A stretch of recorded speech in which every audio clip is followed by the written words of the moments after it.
Help my mom! They beat her! The child's scream tore through the concrete silence of the parking garage, a desperate cry that would shatter two lives and rebuild them into something unbreakable. In 10 seconds, a former Navy SEAL would face the woman who destroyed his career. In 10 days, they'd uncover a conspiracy worth killing for. In 10 months, they'd prove that the most dangerous weapon isn't a gun. It's the truth.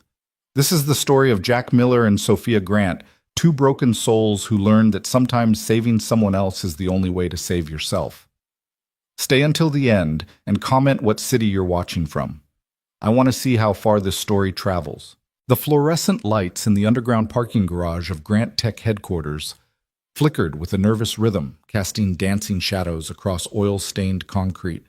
It was 8:47 p.m. on a Thursday in September, and the building above hummed with the quiet ambition of a company that never truly slept. Executive assistants finished reports. Engineers debugged code. Security guards made their rounds. Life continued in its ordinary, predictable patterns. Until it didn't. "Help! Somebody help us!" The voice was small, young, terrified, the kind of sound that bypasses rational thought and strikes directly at the human instinct to protect. "Help my mom! They beat my mom!" Jack Miller heard the scream from 50 feet away, near the service elevator where he'd been replacing a faulty hydraulic pump. His hands stilled on the wrench he'd been turning. For most people, the natural response would be to look around first, assess the situation, maybe call security. For Jack, there was no hesitation. His toolbox hit the concrete floor with a metallic crash that echoed through the garage like a starter pistol. He moved. Years of training overrode conscious thought. His body remembered what his mind sometimes tried to forget. The weight of combat gear, the sand of distant deserts, the adrenaline-sharp focus of life or death decisions made in fractions of seconds. Jack Miller was 42 years old, 6'2", with the lean, coiled strength of someone who maintained discipline long after leaving the service.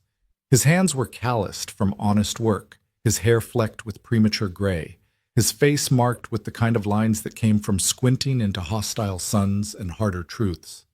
He'd been a Navy SEAL for 12 years before a roadside bomb in Afghanistan ended his military career and began his nightmare. Now he was a mechanic in the building's maintenance department, invisible to the executives who rushed past him to their important meetings, their world-changing deals, their lives that mattered more than his. But tonight, none of that mattered. Jack rounded the corner between two rows of parked cars and took in the scene with tactical precision. 3 men, all roughly 6 feet tall, dressed in dark clothing that wasn't quite professional but wasn't street casual either. Hired muscle, he assessed immediately. The kind of men who got paid to intimidate, to hurt, to send messages written in bruises and fear. They surrounded a woman who was on her knees, blood streaming from a cut above her left eye. One man gripped her arm, twisting it at an angle that made Jack's jaw clench. Another stood with his fist raised, preparing for another blow. The third man was turning toward the source of the crying. A little girl, maybe 7 years old, with dark curls and tear-streaked cheeks, who stood frozen 10 feet away, one hand reaching toward her mother, the other pressed against her mouth, as if she could somehow take back the scream that had escaped. Jack's eyes flicked to the woman's face, and something cold dropped through his chest. Sophia Grant. Even beaten and bleeding, even on her knees in a parking garage, she was unmistakable. Sophia Grant, founder and CEO of Grant Tech, one of the fastest-growing technology companies in the nation. Sophia Grant, whose face graced the covers of business magazines with headlines like "The Woman Rebuilding American Innovation" and "From Startup to Empire, the Sophia Grant Story." Sophia Grant, who had fired him 2 years ago. The recognition took a half second, maybe less, then training took over. "Step away from her, now." Jack's voice was quiet, conversational almost, but it carried the weight of absolute authority. He'd learned in the SEALs that the most dangerous men rarely shouted. The 3 men turned. The one holding Sophia's arm sneered, revealing a gold front tooth. "This doesn't concern you, old man. Keep walking unless you want what she's getting." Jack didn't respond with words. He simply moved forward, his gait unhurried but purposeful, closing the distance between them with the inevitability of a tide. "I said step away." Still quiet. still calm. Goldtooth released Sophia and took a step toward Jack, cracking his knuckles. You got a hearing problem? I'll fix that for... He never finished the sentence. Jack's right hand shot out, seized Goldtooth's wrist, and twisted with surgical precision. The snap of breaking bone echoed through the garage. Before Goldtooth could even process the pain, Jack drove his knee into the man's solar plexus, folding him like a puppet with cut strings. 2 seconds. 1, down. The second man, taller and heavier than the first, rushed forward with a wild haymaker.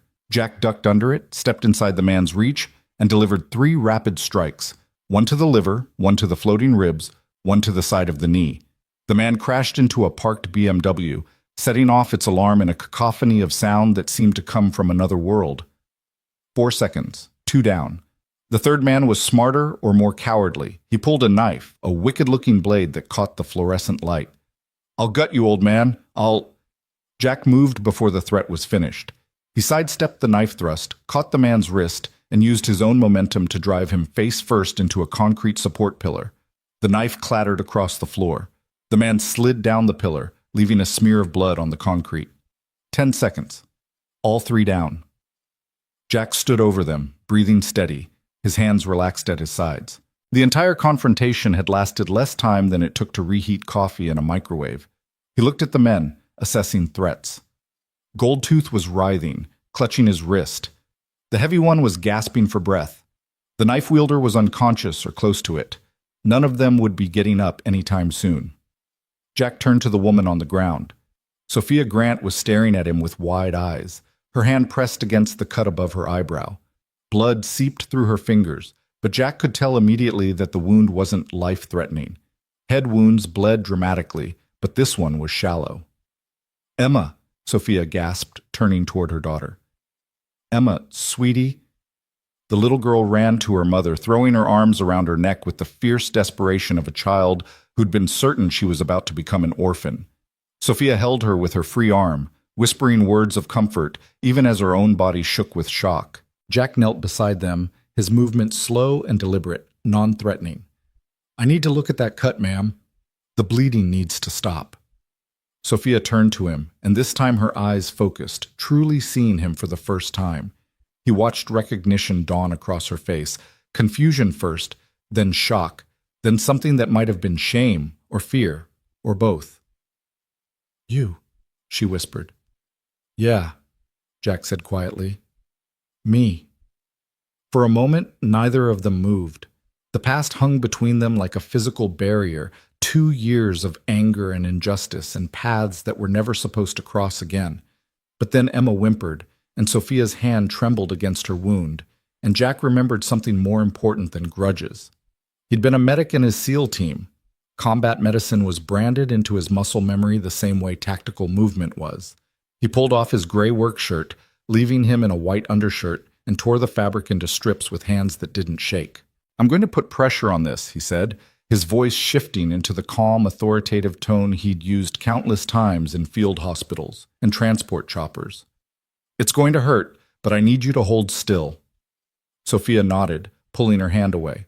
The cut was about 2 inches long, just above her left eyebrow, probably from a ring on someone's fist. Jack pressed the folded cloth against it, applying firm pressure. Sophia flinched but didn't pull away. Emma, Jack said, making eye contact with the terrified child. Your mom is going to be okay. This looks worse than it is. Head cuts bleed a lot, but this one isn't deep. She's going to be fine. Emma nodded, her eyes huge in her pale face. She was clutching her mother's hand so tightly her knuckles were white. What's your favorite color? Jack asked the girl, still maintaining pressure on Sophia's wound. What? Emma's voice was small, confused. Your favorite color, I need to know. Purple, Emma whispered. Purple's a great color. You know what? My daughter's favorite color is purple too. Her name's Lena. She's 8. How old are you? 7. Emma's breathing was starting to slow, the distraction working. 7's a good age. Lena says 7 was her best year because that's when she learned to ride a bike. Can you ride a bike? Yes. A tiny bit of pride crept into Emma's voice. That's excellent. That means you're brave. And brave girls help their moms, right? Emma nodded. Good. I need you to hold this flashlight. Jack pulled a small LED flashlight from his belt and handed it to Emma. Point it right here at your mom's forehead. Can you do that? Emma took the flashlight with trembling hands and aimed the beam where Jack indicated. The simple task gave her something to focus on besides fear. Jack lifted the cloth slightly, checking the wound. The bleeding had slowed to a seep. You need stitches, he told Sophia, but the bleeding's under control. We need to call... No police. Sophia's voice was sharp, urgent. No hospitals. Not yet. Jack's eyes narrowed. Ma'am, you were just assaulted. You need medical attention, and I know what I need, Sophia interrupted, her CEO voice emerging despite the blood and fear. And I know what calling the police right now would mean. Please, just help me get to my car. I have a private physician I can call. Jack studied her face, reading the desperation there, the calculation, the fear that ran deeper than physical injury. Something about this attack wasn't random. Sophia Grant knew something, suspected something, that made official channels dangerous. Against his better judgment, Jack nodded. All right, but if you pass out or show signs of concussion, that decision gets overridden. Understood? Understood. Jack helped Sophia to her feet, steadying her when she swayed. She was shorter than he'd expected, maybe 5'6", and despite her reputation as a titan of industry, she seemed almost fragile in this moment. Almost, but not quite. There was steel in the way she straightened her spine, in the way she kept one arm around Emma even as she fought dizziness. Behind them, Goldtooth was trying to crawl toward the exit. Jack put his boot on the man's shoulder, not hard enough to cause damage, but firm enough to make a point. If I see any of you near her again, Jack said quietly, I won't stop at broken bones. Are we clear? Goldtooth nodded frantically. Jack turned back to Sophia. Which car? She pointed to a silver Tesla Model S 3 spaces away. Jack helped her walk to it. Emma pressed against her mother's side like a small, frightened shadow. When they reached the car, Sophia fumbled for her keys with shaking hands. I'll drive, Jack said. It wasn't a question. For a moment he thought she might argue. Sophia Grant was famous for her control, her refusal to delegate important matters, her hands-on leadership style. But then she looked at her blood-covered hands, at her terrified daughter, and nodded. Jack settled Sophia in the passenger seat, then lifted Emma into the back, making sure her seatbelt was secure. The girl was quiet now, shock setting in properly. Jack had seen it before. The way trauma could make a child go silent, retreating into themselves as the brain tried to process what had happened. He slid into the driver's seat. The Tesla's interior was pristine, all smooth leather and touchscreen displays. It smelled like expensive perfume and new car leather. Jack's maintenance uniform left grease stains on the seat, but he couldn't worry about that now. Where am I going? He asked.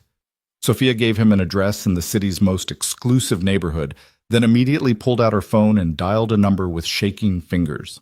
Jack heard her speak in clipped, urgent tones. Dr. Matthews, it's Sophia. I need you at my house in 20 minutes. Don't ask questions. Just come. And bring your kit. She hung up and leaned her head back against the headrest, eyes closed, still pressing Jack's makeshift bandage to her forehead. They drove in silence for several blocks, the city sliding past the windows in a blur of lights and late evening traffic. In the back seat, Emma had gone completely quiet, staring at nothing. Finally, Sophia spoke. Why did you help me? Jack kept his eyes on the road. What kind of question is that? A legitimate one. After what happened, after what I did, you had every reason to walk away, to let them finish what they started. That's not who I am, Jack said quietly. No, Sophia agreed, her voice barely above a whisper. It isn't. It never was.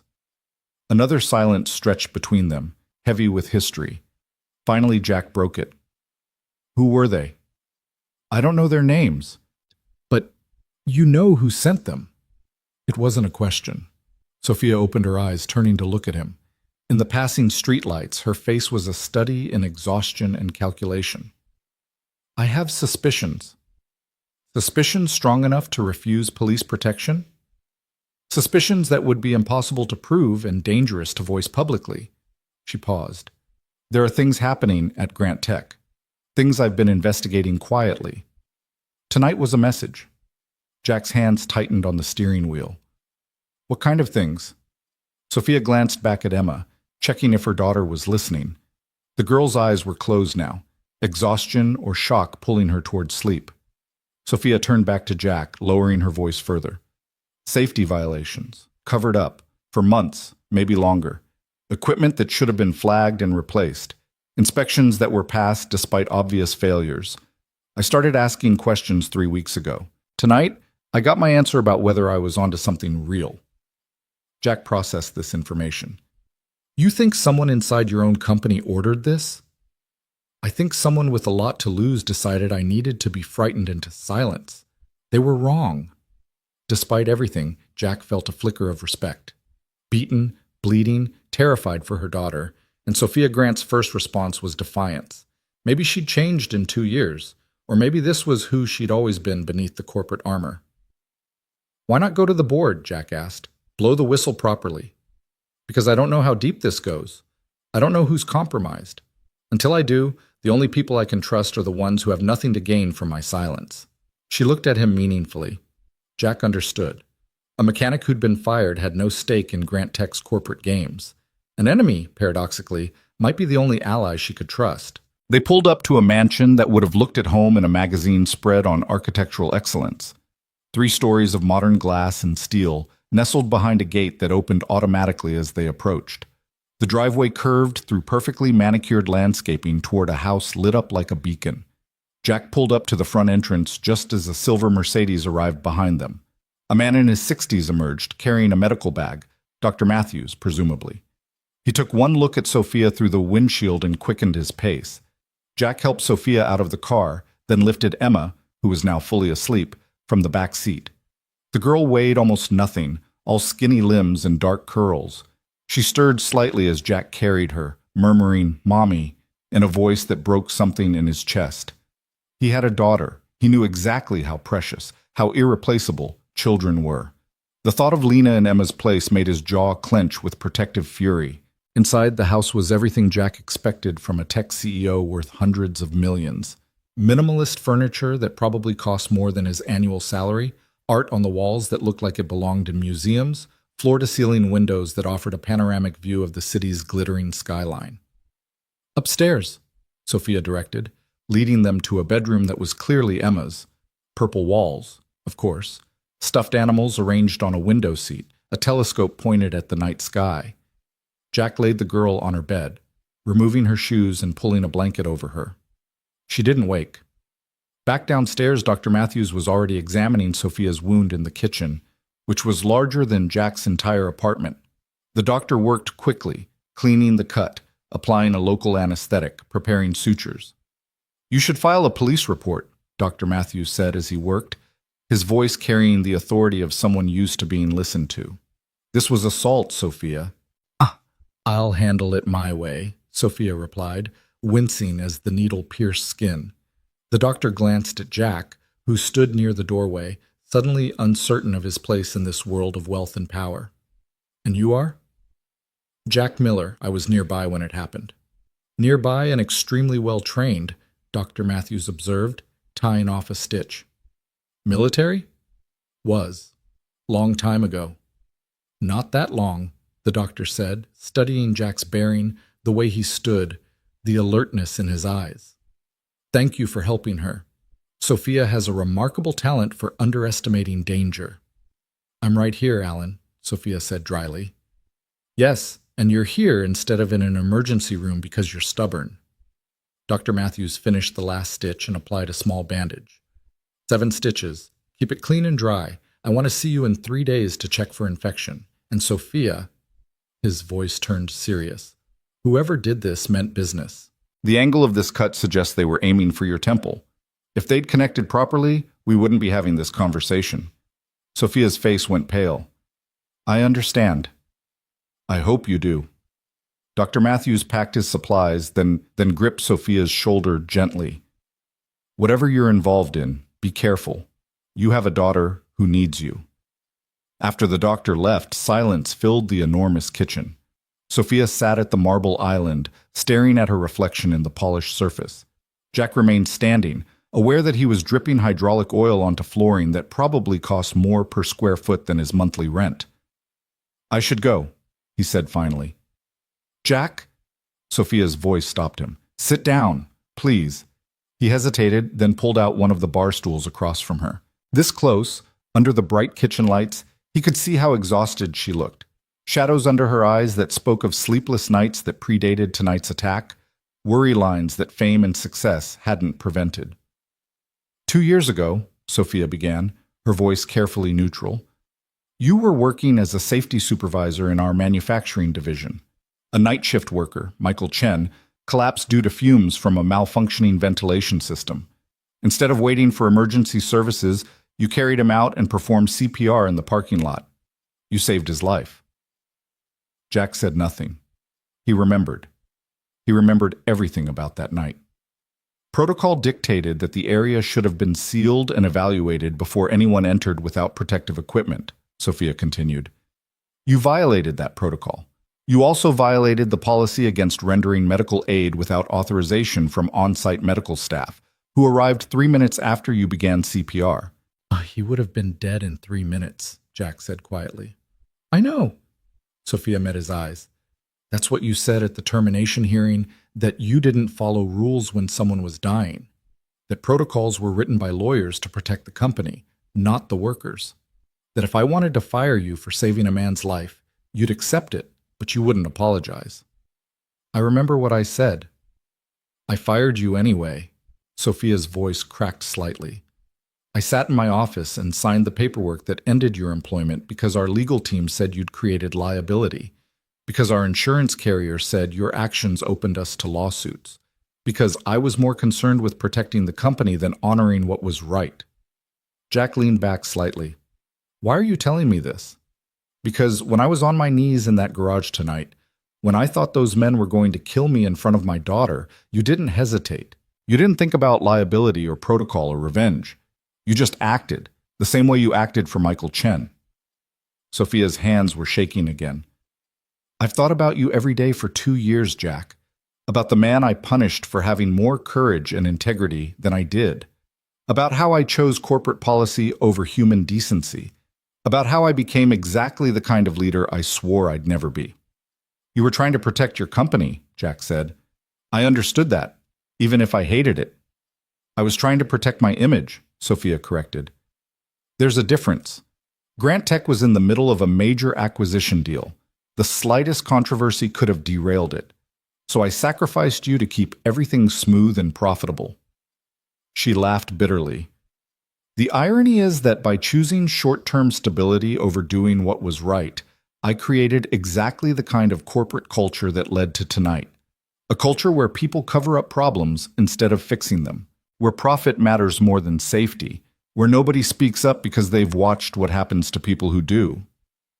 Jack studied her face, looking for deception, for manipulation.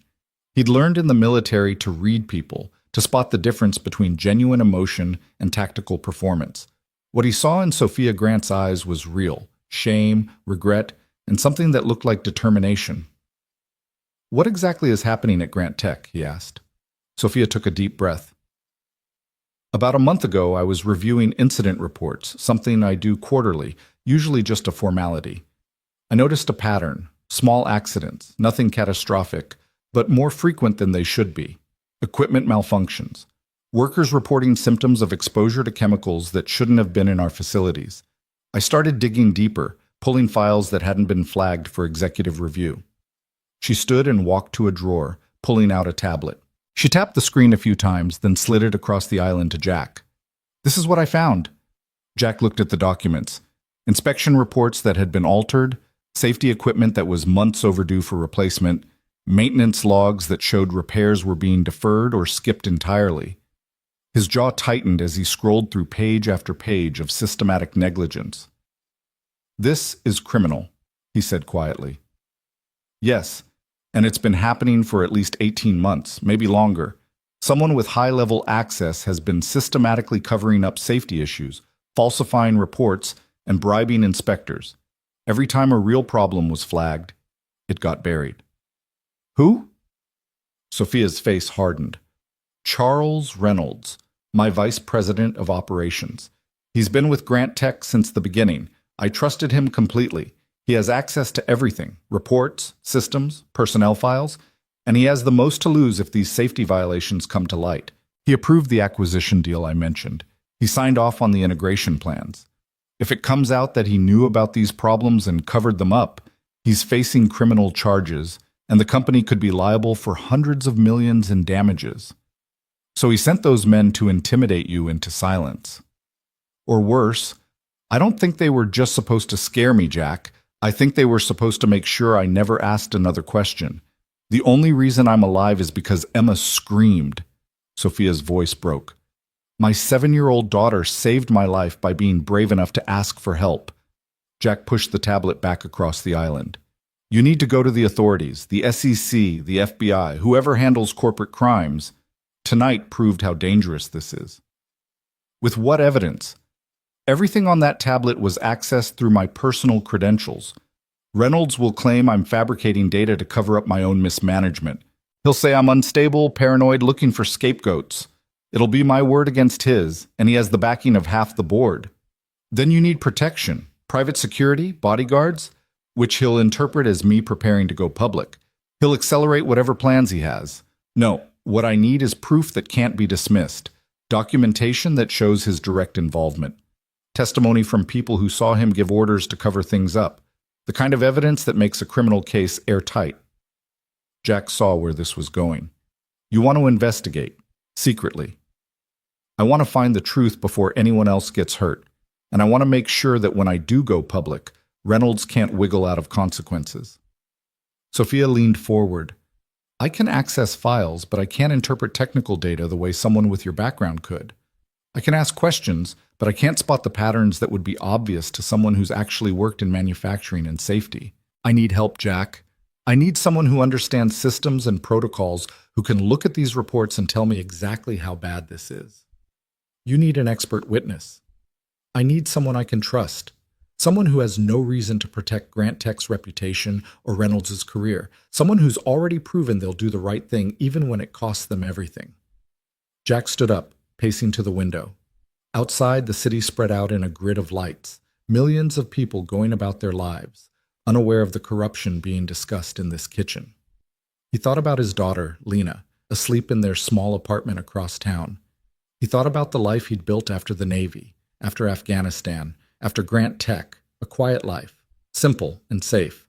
Sophia was offering him a chance to walk back into danger, to involve himself in corporate espionage and criminal conspiracies, to paint a target on his back by helping the woman who'd once fired him.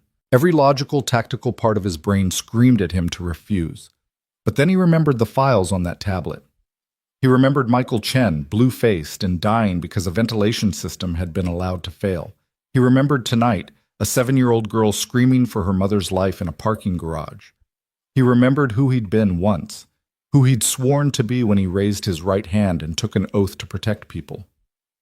I have a daughter, Jack said quietly, still looking out the window. She's 8. Her mother died 3 years ago, cancer. Lena is everything to me. Everything I survived Afghanistan for. Everything I work for. If I do this, if I help you, I need your word that she stays safe. That whatever happens, she's protected. You have my word, Sophia said immediately. I'll put her in the same security detail I'm arranging for Emma. The best protection money can buy. Jack turned to face her. I don't want your money. I want your promise, as one parent to another, that you'll make sure my daughter is safe. That if this goes wrong, if something happens to me, you'll take care of her. Sophia stood walking around the island to stand before him. She was a foot shorter, battered and bandaged, still wearing clothes stained with her own blood. But there was nothing weak in her eyes as she extended her hand. I promise you, Jack Miller, on everything I have and everything I am, that your daughter will be protected. If you help me expose what's happening at Grant Tech, if you help me stop Reynolds before more people get hurt, I will make sure Lena is safe. You have my word as a mother. Jack looked at her hand for a long moment. 2 years ago, this woman had ended his career. Tonight, she was asking him to risk his life. It was insane, reckless, dangerous. He shook her hand. Then I'm in. Sophia's grip was surprisingly strong. Thank you. Don't thank me yet. When this is over, when Reynolds is in handcuffs and the truth is public, then you can thank me. Until then, we're just two people trying to do the right thing for once. That's more than most people manage, Sophia said quietly. Jack nodded toward the tablet. I'll need copies of everything. Every file, every report, every document you've found. I'll go through them tonight, identify the worst violations, and figure out what additional evidence we need. I'll send everything to a secure email address. Give me a number I can reach you at. Jack rattled off his cell number, then hesitated. One more thing. If we're doing this, if we're going after Reynolds, we do it smart. No heroics, no unnecessary risks. We gather evidence, we build an airtight case, and we let the authorities handle the arrest. I'm not a vigilante, and neither are you. Understood? Understood. Good. Jack moved toward the door, suddenly aware of how exhausted he was. The adrenaline was wearing off, leaving behind the familiar ache of old injuries and older sorrows. Get some sleep. Keep Emma home from school tomorrow. And Sophia, he turned back. Check your security system. Make sure it's actually secure, not just connected to Grant Tech's network. If Reynolds has the access you think he does, he might be monitoring you already. Sophia's face paled. I hadn't thought of that. That's why you need me. Jack managed a tired smile. I'll be in touch tomorrow. Until then, trust no one from the company. No assistants, no security guards, nobody. You never know who's on his payroll. He left her standing in that enormous kitchen, walked back out to the Tesla, and realized he'd driven her car here. His truck was still back at Grant Tech, parked in the maintenance bay where he'd abandoned it to respond to a child's scream. Sophia appeared in the doorway. Keep the car tonight. I'll have someone drive your truck to your address tomorrow. You don't know my address. Jack, I fired you. Of course I know your address. It's in your personnel file. Despite everything, Jack almost laughed. Right. Okay, I'll bring this back tomorrow. Take your time. I have others. Of course she did. Jack drove through the empty streets toward his neighborhood, his mind already working through what he'd seen in those files. Safety violations, covered-up accidents, falsified reports. It added up to something catastrophic waiting to happen, not just financial liability, but real danger to real people. Workers who trusted their employer to keep them safe. Families who depended on those workers coming home alive. People like Michael Chen, whose only crime had been showing up for his shift the night a ventilation system failed. People like Jack himself, whose only crime had been caring more about saving a life than following protocol. His phone buzzed. A text from an unknown number. Everything's attached. Thank you for not walking away. Jack pulled into his apartment complex.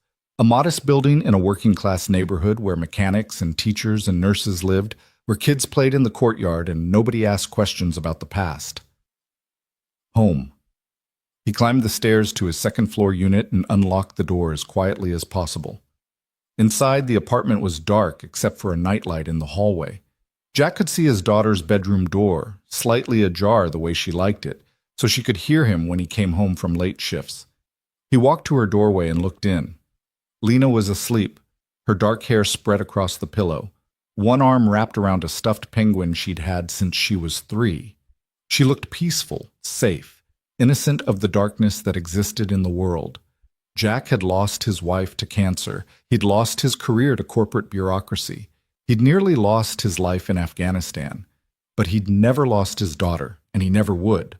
If helping Sophia Grant meant Lena stayed safe, if exposing Charles Reynolds meant other daughters wouldn't lose their parents to preventable accidents, then the choice was already made. He closed Lena's door gently and walked to his laptop. The files from Sophia were already there, dozens of documents that told a story of systematic corruption and deliberate endangerment. Jack opened the first file and began to read. Outside, the city slept. Inside, a former Navy SEAL and a tech CEO had just declared war on a man who'd already proven he was willing to kill. The question wasn't whether things would get worse. The question was how many people would survive when they did. Jack read until dawn, taking notes, cross-referencing reports, building a timeline of negligence that made his hands shake with suppressed rage. By the time sunlight crept through his window, he understood 3 things with absolute certainty. First, Charles Reynolds wasn't just covering up safety violations. He was actively creating them, cutting maintenance budgets and deferring repairs to boost short-term profits and his own bonuses. Second, at least 4 workers had died in the past 18 months due to equipment failures that Reynolds had known about and ignored. 4 families destroyed, 4 preventable deaths. Third, there was another incident coming. The pattern in the data was clear. Failures were accelerating, clustering around specific equipment that was overdue for replacement by more than a year. Something was going to break catastrophically, and soon. Jack sent a text to Sophia's number. "We need to meet. Today. This is worse than you know." The reply came immediately despite the early hour. Grant Park. North bench by the fountain, 10 a.m.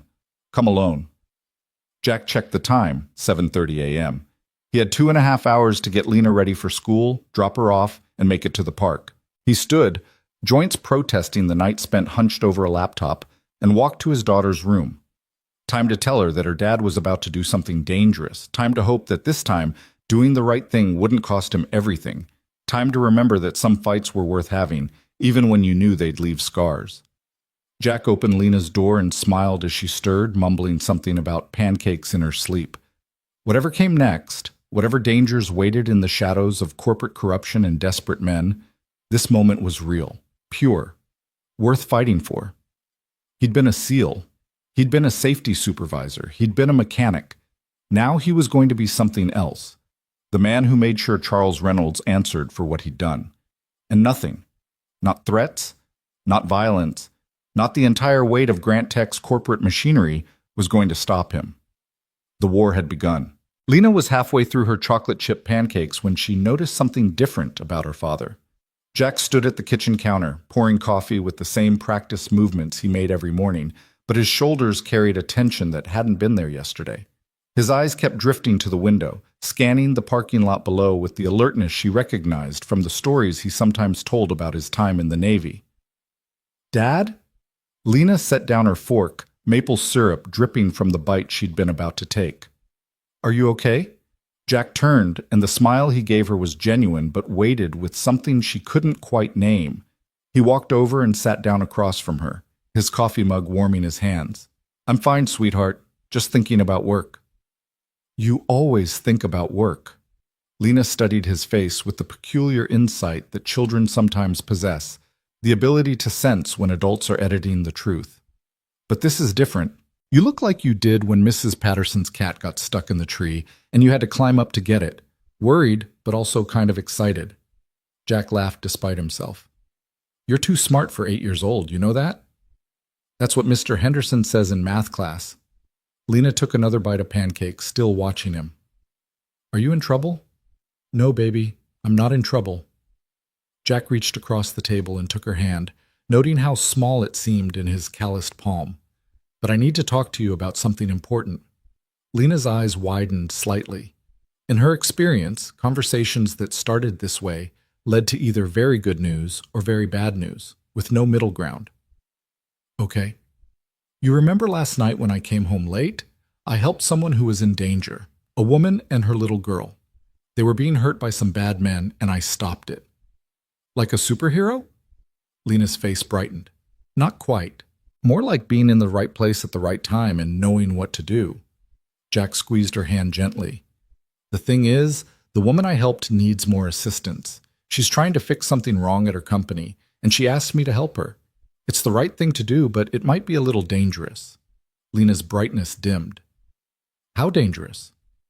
"I don't know yet. Probably not very, but I wanted you to know because for the next few weeks, there might be some changes.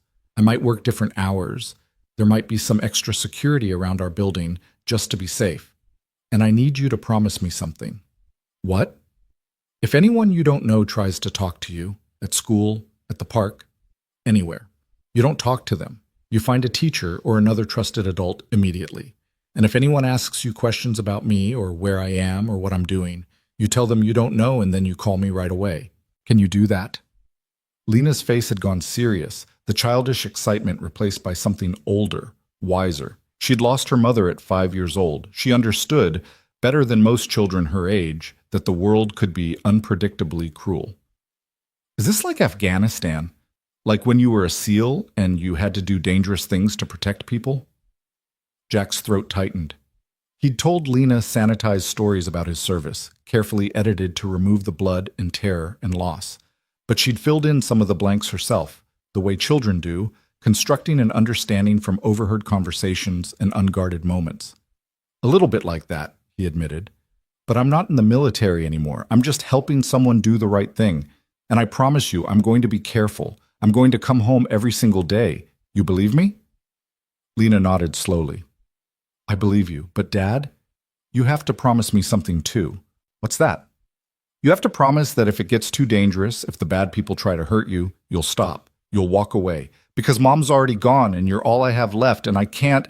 Her voice cracked, tears suddenly spilling down her cheeks. I can't lose you too. Jack was around the table in an instant, pulling his daughter into his arms, feeling her small body shake with sobs against his chest. This was the fear she carried, he realized. The terror that lived beneath her smiles and her homework and her normal 8-year-old concerns. The knowledge that people you loved could disappear, that safety was an illusion, that tomorrow was never guaranteed. Listen to me. Jack pulled back slightly, tilting Lena's chin up so she had to look at him. I am not going anywhere. I survived a war. I survived an explosion that should have killed me. I survived losing your mom. I'm tough, Lena. Tougher than those bad men. Tougher than whatever challenges come. And you know why? Lena shook her head, tears still streaming. Because I have you. Because every single morning I wake up and see your face and remember why I fought so hard to come home from Afghanistan. You are my reason for everything, and I would never ever take unnecessary risks that might take me away from you. So yes, I promise. If this gets too dangerous, I'll walk away. Deal? Lena wiped her eyes with the back of her hand. Deal. They finished breakfast in comfortable silence, the kind that only exists between people who've weathered storms together. Jack cleaned the dishes while Lena packed her backpack, and by the time they walked to his truck, she'd recovered her usual cheerfulness, chattering about a science project on solar systems and her friend Madison's upcoming birthday party. Jack dropped her at school, watching until she disappeared through the doors, then checked his mirrors for the third time. No suspicious vehicles. No one obviously watching. But Charles Reynolds was smart and well-funded. If he wanted Jack followed, it would be subtle. Grant Park at 9:45 was exactly what you'd expect from a city park on a weekday morning, joggers completing their circuits, elderly couples feeding pigeons, a few homeless individuals sleeping on benches in the autumn sunshine. Jack arrived early, took a position near the north fountain where he could watch approaches from 3 directions, and waited. Sophia appeared at precisely 10 o'clock, walking alone in jeans and a loose sweater, her hair hidden under a baseball cap, large sunglasses covering half her face. The bandage on her forehead was smaller today, less conspicuous. She looked like any other professional taking a break from her office, not a CEO worth hundreds of millions. She sat down beside him, both of them facing the fountain, not looking at each other directly. The posture of 2 strangers sharing a public bench. You weren't followed? Jack asked quietly. I took 3 different cars and 4 detours. If anyone tracked that, they deserve to find me. Sophia pulled out her phone, ostensibly checking messages. You said this was worse than I knew. 4 people are dead, Sophia. Not injured, not hospitalized. Dead. And Reynolds knew the equipment that killed them was faulty. He watched her freeze, her fingers stopping their movement across the screen. 4. I only found records of 2 accidents. Because the other 2 were classified as unrelated incidents. One was ruled a heart attack, a 52-year-old man who collapsed during his shift. Except the autopsy showed elevated levels of carbon monoxide in his blood. The ventilation system in his sector had been flagged for replacement 8 months earlier. Reynolds deferred it. Jack's voice was flat, controlled, but anger simmered beneath. The other was listed as a vehicle accident. Night shift supervisor driving home after work crashed into a barrier. Except his brake lines had corroded due to exposure to industrial solvents that shouldn't have been present in the parking area. Those solvents were the result of a storage leak that was reported and ignored.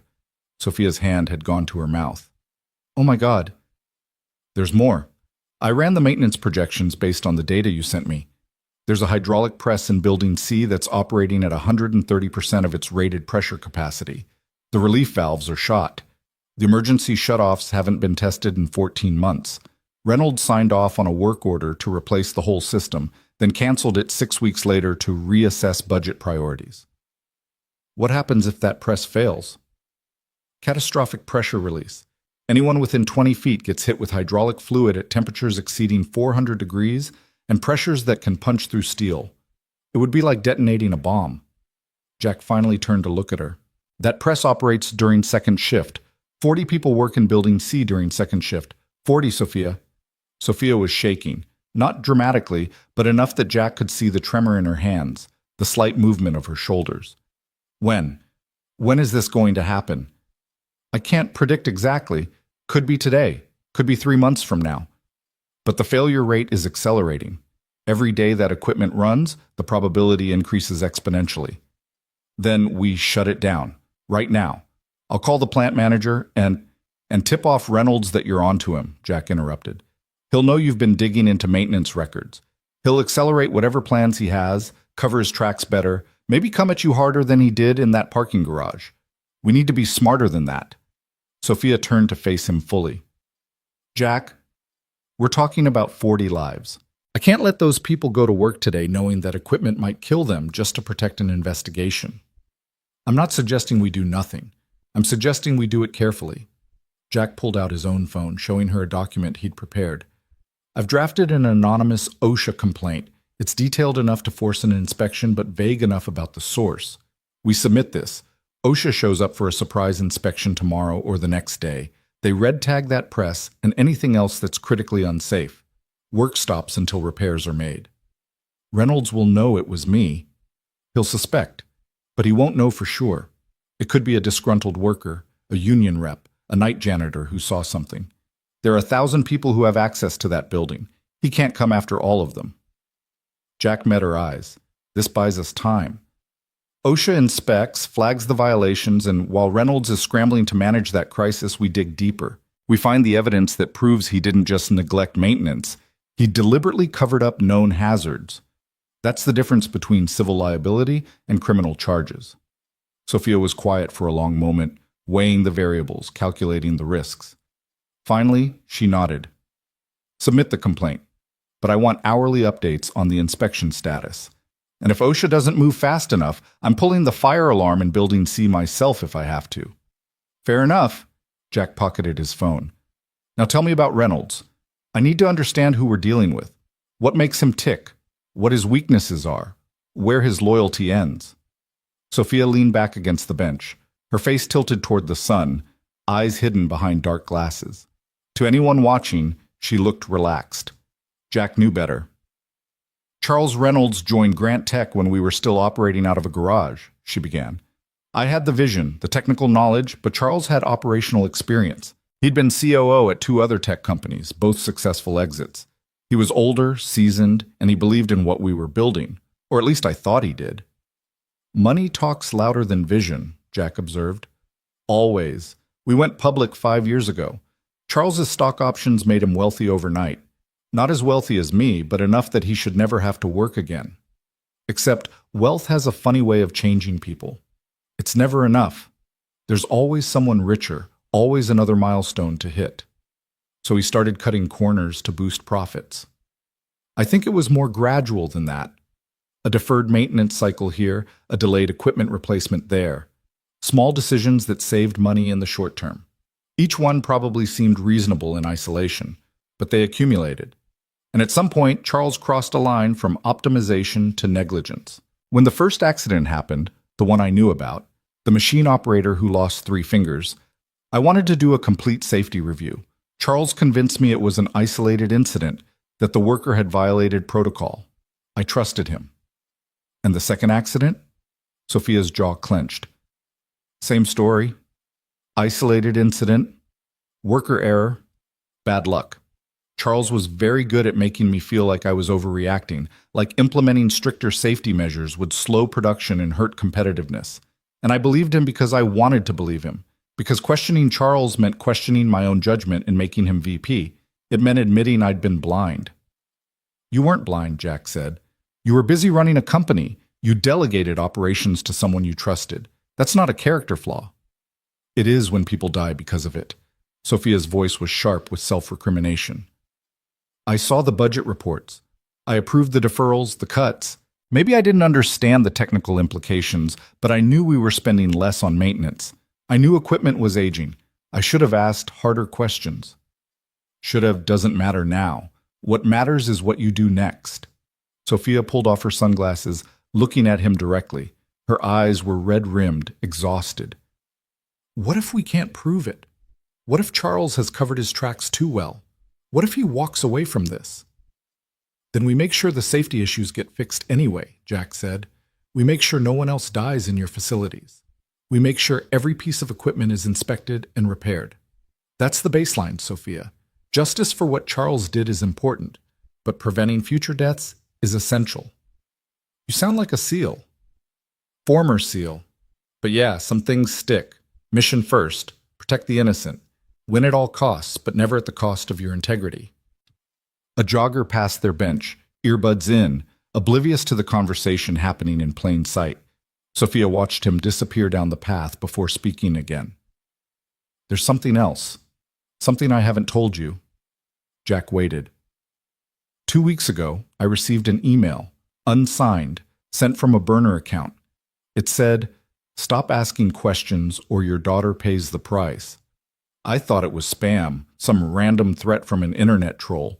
But now you realize it was from Reynolds. From him or from someone working for him, which means he's been watching me longer than I thought. Which means Emma's already a target. Jack's hands tightened into fists. Threatening children was a line that, once crossed, removed all restraint, all mercy.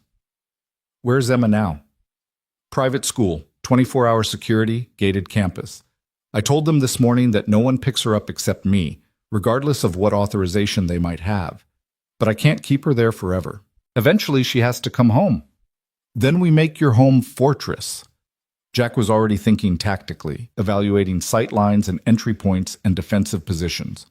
I'll come by tonight, assess your security, make recommendations. You're going to need cameras, reinforced locks, maybe a safe room, and you need a protection detail, professionals, not rent-a-cops. I already called a security company this morning. They're sending someone this afternoon. Good. I'll vet them. And Sophia? Jack's voice dropped. If Reynolds or anyone working for him comes near Emma, I will end it, permanently. You need to know that about me. I don't make threats and I don't bluff. Children are off limits, always. The men who violate that rule don't get arrested. They get buried. Sophia should have been shocked, should have protested the casual promise of violence. Instead, she simply nodded. Thank you. They sat in silence for a moment, two parents united by the primal need to protect their children from monsters who wore business suits and sat in boardrooms. Finally, Jack stood. I need to get back to work. If I'm not there for my shift, someone might notice. As far as anyone at Grant Tech knows, I'm just a mechanic who happened to be in the right place last night. What do I do? Go to your office, act normal. Don't change your routine dramatically. But Sophia, trust no one. Not your assistant, not your head of security, not your oldest friend on the board. Reynolds has had months to position his pieces. We don't know who's compromised. That's a lonely way to live. Jack gave her a sad smile. Yeah, it is. But lonely is better than dead. He walked away, taking a different path than the one he'd arrived on, checking reflections in car windows and storefront glass for followers. Sophia waited 5 minutes before leaving in the opposite direction. Two strangers who'd shared a bench and nothing more. Jack drove to Grant Tech's corporate campus, badged in through the maintenance entrance, and changed into his work uniform in the locker room. The other mechanics were already on their shifts, their voices echoing through the concrete hallways as they discussed football scores and weekend plans. Normal conversations. Normal lives. They had no idea that the building they maintained was a crime scene, that the executives who ignored them in the hallways were potentially murderers. Jack grabbed his tool cart and headed to Building C. The manufacturing floor was exactly as he remembered from the files. A vast space filled with heavy machinery, the air thick with the smell of metal and lubricant and ozone. Workers in safety vests moved between stations, their conversations drowned by the rhythmic thunder of presses and lathes and assembly equipment. The hydraulic press Sophia had asked about stood in the northeast corner, a massive piece of industrial equipment that looked like it belonged in a different era. Jack approached it casually, checking the maintenance tag on its side.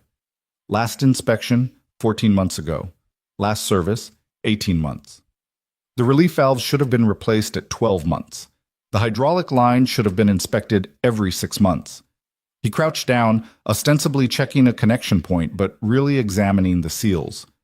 They were brittle, cracking at the edges. The pressure gauge on the side read well into the red zone. Every time this press cycled, it was playing Russian roulette with physics. "Can I help you?" Jack turned. A floor supervisor stood behind him, clipboard in hand, expression suspicious. The man's name tag read Morrison. "Just routine inspection," Jack said, standing and wiping his hands on his coveralls. "Maintenance request came through." Morrison frowned. "I didn't authorize any maintenance requests." "Must have come from upstairs then." Jack kept his expression neutral, bored even. Just another mechanic following orders. "You want me to skip it?" No. If it came from upstairs, do it, but I need paperwork for my records." "I'll have the office send you a copy." Jack made a show of examining the press more thoroughly, taking notes on a tablet. "When's the last time you had pressure fluctuations on this unit?" "Couple weeks ago. We reported it, but nothing got fixed. You here to fix it?" "Just assessing right now. Might need parts." Jack tapped the pressure gauge. "You should red tag this until it's serviced. It's running hot." Morrison laughed, not unkindly. "Red tag this? You know how far behind we are on production? I red tag this press and we miss our quotas. And then I'm explaining to Reynolds why we shut down over a gauge that's probably just miscalibrated. Or it's accurate and this thing is about to catastrophically fail." "Not my call, buddy. You want it shut down? You take it up with management." Morrison walked away, already dismissing the conversation from his mind. Jack stared at the press, doing calculations in his head. Pressure, temperature, metal fatigue, statistical failure rates. The numbers weren't good. This equipment was a ticking bomb, and everyone was too worried about production quotas to hear it ticking. He pulled out his phone and texted Sophia. "Building C press is worse than the paperwork showed. Needs immediate shutdown. Hours, not days." Her response came 30 seconds later. "Submitting OSHA complaint now." "How many hours?" Jack looked at the gauge again, at the brittle seals, at the workers moving around the press with casual disregard for the danger they were in. "Impossible to say for certain. But I wouldn't work this floor tomorrow." "Understood." Jack finished his inspection, documenting everything with photos and notes that would never appear in any official report. Then he moved on to his other assigned tasks, playing the role of mechanic, all while planning what would come next. The afternoon crawled by with excruciating normalcy. Jack repaired a conveyor belt, replaced a faulty motor, helped a younger mechanic diagnose a wiring problem. He ate lunch in the break room, listening to conversations about football and divorces and someone's new truck.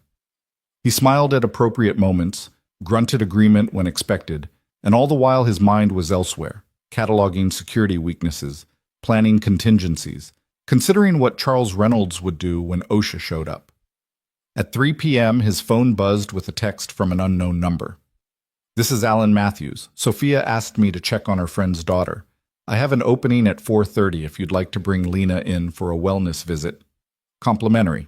Jack stared at the message, understanding its subtext. Sophia was making sure Lena was looked after, kept safe, given access to medical care without questions or paperwork that could be traced. It was a generous gesture and a tactical one. Matthews could document Lena's health, establishing a baseline in case anything happened. He texted back, "I'll be there, thank you." Jack left work at 3:30, picked up Lena from school, and drove to Dr. Matthews' private practice in the medical district. The office was exactly what Jack expected.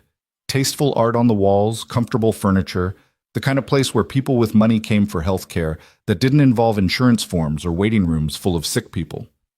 Matthews greeted them personally, shaking Lena's hand with the gentle formality of someone who respected children. "You must be Lena. Your father tells me you're quite the scientist." Lena beamed.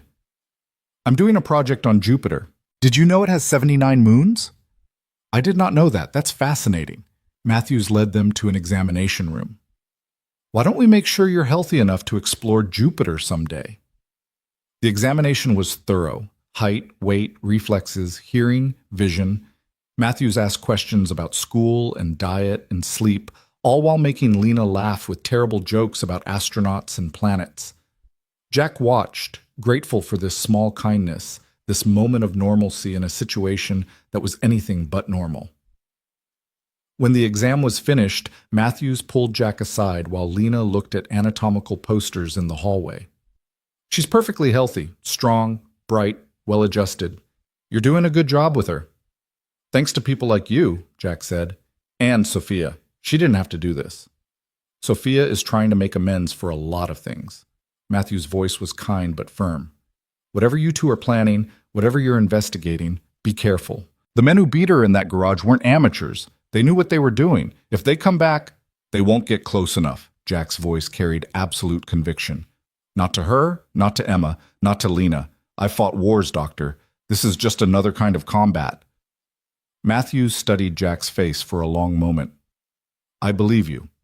But remember, wars have casualties. Sometimes the people fighting them forget that winning doesn't matter if you lose everything in the process. Jack didn't have an answer for that. They left the medical building as the sun was beginning its descent toward the horizon, painting the sky in shades of amber and rose. Lena chattered about Dr. Matthews and his funny jokes, about how he'd let her listen to her own heartbeat through the stethoscope, about the lollipop she'd been given on the way out. Dad? She asked as they drove home.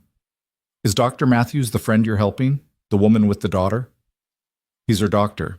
But yes, she's the friend. What's her daughter's name? Emma. She's 7, a year younger than you. Lena was quiet for a moment, processing. Is she okay? After the bad men hurt her mom? She's scared, but she's brave like you. Maybe she could come over sometime. We could work on my Jupiter project together.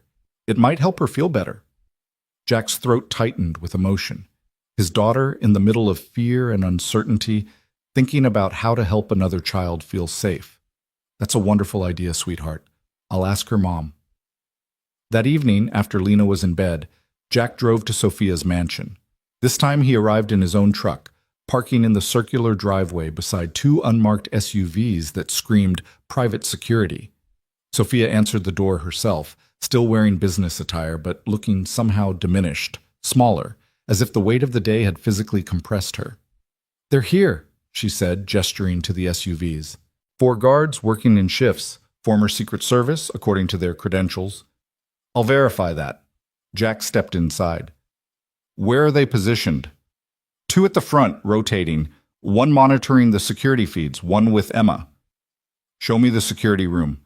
Sophia led him through the mansion to a room that had probably been a home office before being converted into a surveillance center. Monitors showed feeds from a dozen cameras covering every approach to the house. A guard sat at the console, early 50s, military bearing, alert eyes that tracked Jack's entrance with professional assessment. This is Jack Miller, Sophia introduced.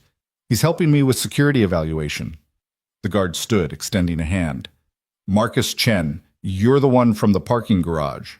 Jack shook his hand, noting the strength in the grip, the calluses that spoke of regular weapons training. That's right. Good work. Those men won't be walking straight for a while.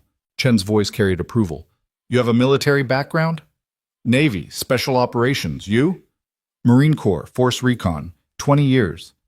Chen gestured to the monitors.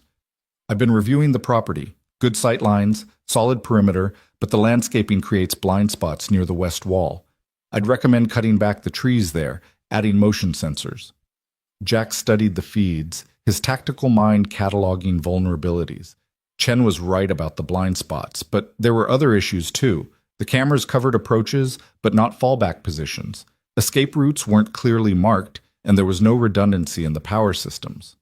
How long can this system run on battery backup if someone cuts your power? Jack asked. 4 hours according to the specs. Not enough. You need at least 12, preferably 24, and you need a generator on site tested weekly. The control room should have steel-reinforced doors and a secondary exit. Right now, if someone breaches that door, you're trapped. Chen pulled out a notepad, scribbling notes. You're thinking like someone expecting a siege. I'm thinking like someone who's seen how fast things can go wrong. Jack pointed to one of the monitors showing Emma's room. The child's room needs additional hardening. Reinforced window glass, a panic button directly wired to a monitoring station, and a secondary lock on the inside of the door that only she can open. Sophia had been listening silently. You really think someone would come into my home, into my daughter's room? I think Charles Reynolds has already proven he's willing to hurt you to protect his secrets. Your daughter is leverage. The question isn't whether he'd use her, it's when. Jack turned to face Sophia directly. You need to prepare for the worst-case scenario, which means treating your home like a stronghold and your daughter like a protectee. She's 7 years old, Jack. I can't turn her life into a military installation. You can make her feel safe while being safe. Chen, your team, are they armed? Concealed carry? Yes. Licensed in this state. Good. Rules of engagement? Threat assessment, graduated response, lethal force authorized if imminent danger to the protectee or dependents. Jack nodded approval. Establish a safe word with Emma. Something she'd never say by accident. If she uses that word, your team converges on her location immediately, no questions asked. And Sophia, you need to practice lockdown procedures with her. Make it a game if you have to, but she needs to know what to do if something happens. Sophia sank into a chair, her face in her hands. This is insane. A week ago, I was worried about quarterly earnings. Now I'm discussing lethal force protocols and safe words with my 7-year-old. I know. Jack crouched beside her chair, his voice gentling. I know this is overwhelming, but we're doing everything we can to make sure you and Emma stay safe. The security, the preparations, the precautions, they're not because something bad will definitely happen. They're insurance. Most likely, Reynolds won't escalate. Most likely, OSHA will find the violations, force repairs, and he'll be too busy managing that crisis to come after you. But if he does, we'll be ready. Sophia lifted her head, and Jack saw the steel returning to her eyes. All right. Whatever needs to be done, do it. Money isn't an issue. Emma's safety is the only thing that matters. Jack spent the next 2 hours walking the property with Chen, identifying weaknesses, recommending improvements, discussing protocols. By the time he finished, he had a list of modifications that would transform Sophia's home from a house into a defensible position. Not perfect, nothing ever was, but better. Survivable. As he was leaving, Emma appeared at the top of the stairs, a stuffed rabbit clutched in her arms. Mr. Jack? Jack looked up. Hey, Emma, you should be in bed. I know. I just wanted to say thank you for helping my mom, for making the bad men go away. Jack climbed a few steps so he wasn't shouting up at her. You're welcome, sweetheart. Your mom is very brave, and so are you. You did exactly the right thing by calling for help. Are you going to keep us safe? The question was asked with the directness of childhood, unencumbered by adult politeness or deflection. Jack could have given her a comforting lie, could have made promises he wasn't certain he could keep. Instead, he told her the truth. I'm going to do everything I possibly can to keep you safe. I have a daughter too, just a little older than you. Her name's Lena. I protect her the way I'm going to protect you. Emma seemed to consider this. Lena is lucky to have you. I'm lucky to have her. Now go to bed. Your mom needs you to be well rested. Emma nodded and padded back toward her room, the rabbit dragging on the floor behind her. Sophia appeared in the doorway of her study, having witnessed the exchange. She likes you. She's a good kid. Brave, like her mom. Jack, if this goes wrong, if Reynolds comes after me again and I don't... Sophia's voice cracked. Promise me you'll make sure Emma's okay, that she goes to good people, that she's taken care of. Nothing's going to happen to you. Promise me anyway. Jack looked at this woman who'd once fired him, who'd punished him for doing the right thing, who was now risking everything to fix the corruption she'd unknowingly enabled. He saw past the CEO, past the public figure, and saw only a mother terrified for her child. I promise. On my daughter's life, I promise you that Emma will be safe. Sophia's eyes filled with tears she refused to let fall. Thank you. Jack left, driving through the quiet streets toward his own apartment, his own daughter, his own small piece of safety in a world that seemed increasingly unstable. Tomorrow, OSHA would arrive at Grant Tech. Tomorrow, the investigation would become official. Tomorrow, Charles Reynolds would realize that someone was coming for him. The war wasn't coming. It was already here, and Jack had just sworn an oath he'd die before breaking. The OSHA inspectors arrived at Grant Tech at 7:42 a.m., 3 of them in an unmarked sedan, carrying clipboards and portable testing equipment. Jack watched from the maintenance bay as they badged in through the main entrance, their arrival triggering an immediate ripple of panic through the administrative floors. Within minutes, executives were scrambling, phone calls were being made, and Charles Reynolds himself appeared in the lobby, his face a careful mask of professional cooperation that didn't quite hide the fury in his eyes. Jack kept his head down, focusing on the air compressor he was supposedly repairing, but his attention was entirely on the scene unfolding across the campus. He'd positioned himself with a clear view of Building C, watching as the inspectors made their way toward the manufacturing floor, Reynolds trailing behind them like a predator stalking prey. His phone buzzed. A text from Sophia. "They're here. Reynolds is with them.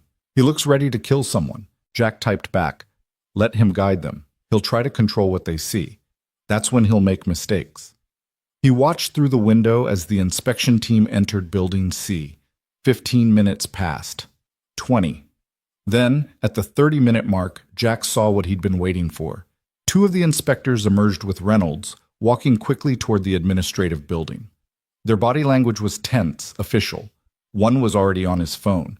Jack's phone rang, Sophia's name on the screen. "They red-tagged it," she said without preamble, her voice tight with relief and tension. "The hydraulic press and 3 other pieces of equipment. Building C is shut down until repairs are completed and re-inspected." How did Reynolds react? He's playing concerned executive, full of shock and promises to investigate how this happened. But Jack, the lead inspector, pulled me aside. He said these aren't recent failures. He said someone had to know this equipment was dangerous and chose not to fix it. Did you act surprised? Academy Award level. Sophia paused. They want to interview the maintenance staff. They want records going back 2 years. Good. Let them have everything. The more they dig, the more they'll find. But Sophia, this is when Reynolds gets dangerous. He knows the walls are closing in. He's going to try to control the narrative, and if he can't do that, he's going to try to eliminate the threat. Meaning me. Meaning both of us, once he figures out I'm involved. You need to stay at the office today, surrounded by people. Don't go anywhere alone. Don't meet anyone privately. And tonight, you and Emma stay home with your security team. What are you going to do? My job. Stay visible, stay normal, stay ready. Jack ended the call and returned to his work, but his mind was racing through scenarios and contingencies.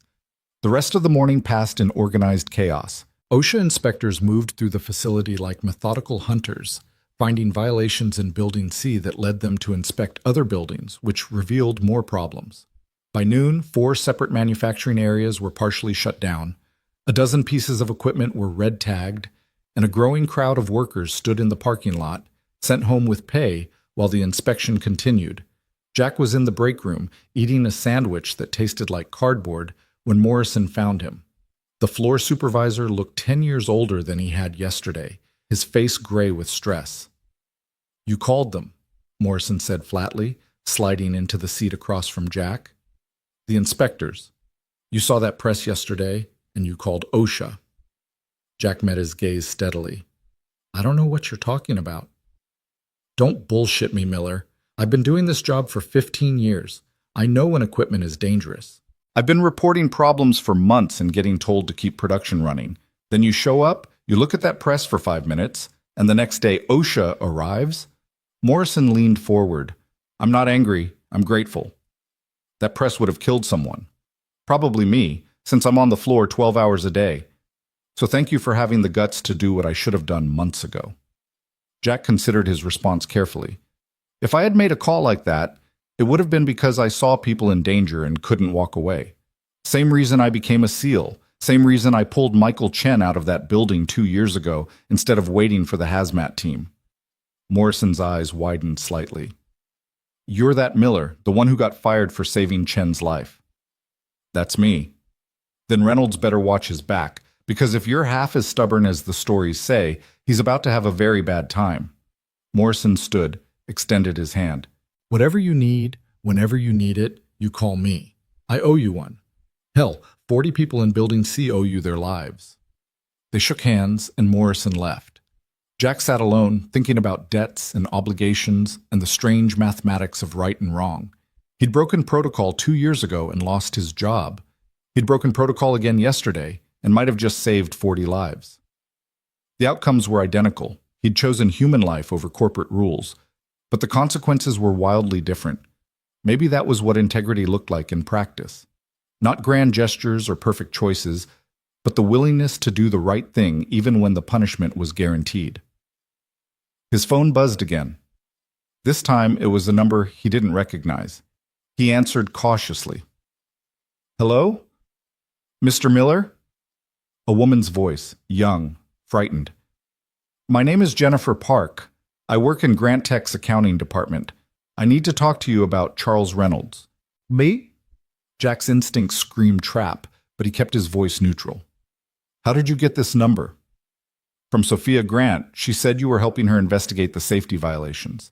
Mr. Miller, I have information, things I've seen in the financial records that I think are connected to what's happening, but I can't talk here. Can we meet somewhere? Where are you now? My office.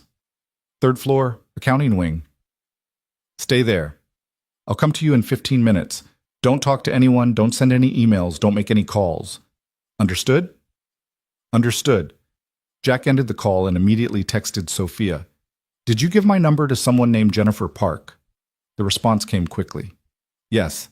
She came to me this morning, said she found discrepancies in Reynolds' expense reports and maintenance budgets.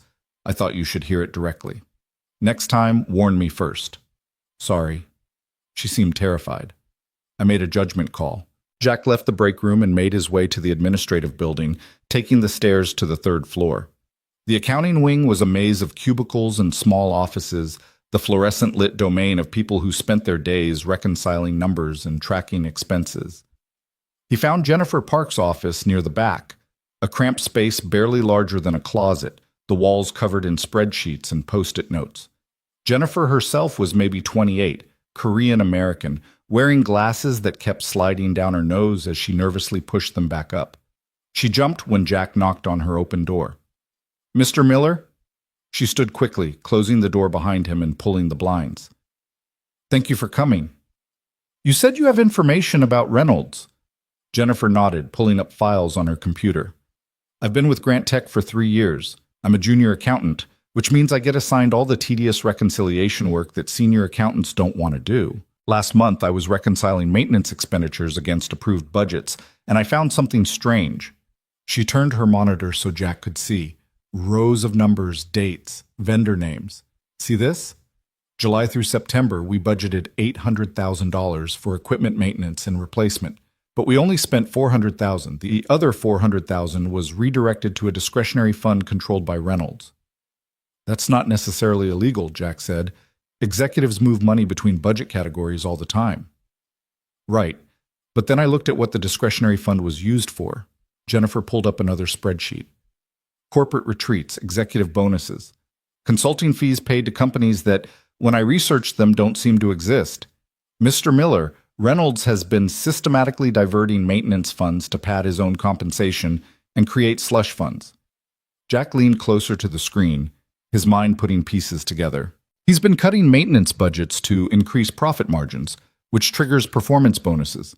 Then he's taking the savings and funneling some of it back to himself through fake consulting contracts. Exactly. And it's not just maintenance. He's done the same thing with safety training budgets, equipment inspection schedules, even worker compensation reserves. Jennifer pulled off her glasses, rubbing her eyes. I started tracking it 3 weeks ago. I found almost $2 million that should have been spent on safety and operations but was redirected to Reynolds' slush funds or used to inflate profit numbers. Did you report this to anyone? I tried to report it to my supervisor. He told me I was misunderstanding the accounting and to focus on my assigned work. When I pushed, he said that questioning executive decisions was outside my pay grade. Jennifer's voice shook. Then yesterday, Someone went through my desk. Nothing was taken, but my files were moved. My computer showed login attempts when I wasn't here. Someone knows I'm looking into this. Jack felt cold certainty settle in his gut. You need to get out of this building, right now. What? But, Jennifer, listen to me. Charles Reynolds has already sent men to assault Sophia Grant. He's covered up safety violations that killed 4 people. If he knows you found evidence of embezzlement and fraud, you're a threat. He will eliminate that threat. The color drained from Jennifer's face. Oh my God. Copy everything you have to a flash drive. Not your company laptop, not the network drive, a physical device that leaves this building with you. Then you go home, you pack a bag, and you go stay with family or friends somewhere Reynolds can't find you. I can't just leave. I have work. You have information that could send a powerful man to prison for decades. Work doesn't matter if you're dead. Jack's voice was harsh but necessary. Make the copies now. I'll wait. Jennifer fumbled in her desk drawer, pulling out a flash drive with shaking hands. She plugged it in and started copying files, her fingers flying across the keyboard. This is going to take a few minutes. There are hundreds of documents. Jack moved to the door, checking the hallway through the blinds. Accounting wing was quiet, most people at lunch or in meetings, but he couldn't shake the feeling that they were being watched. The time was running out. How much longer?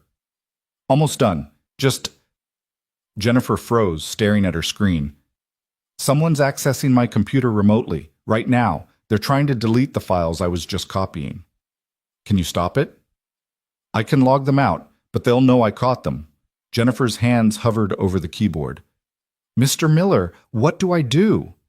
Jack made the decision in a split second. Log them out. Finish the copy, then we leave immediately. Jennifer's fingers moved, clicking through security protocols. The remote access terminated.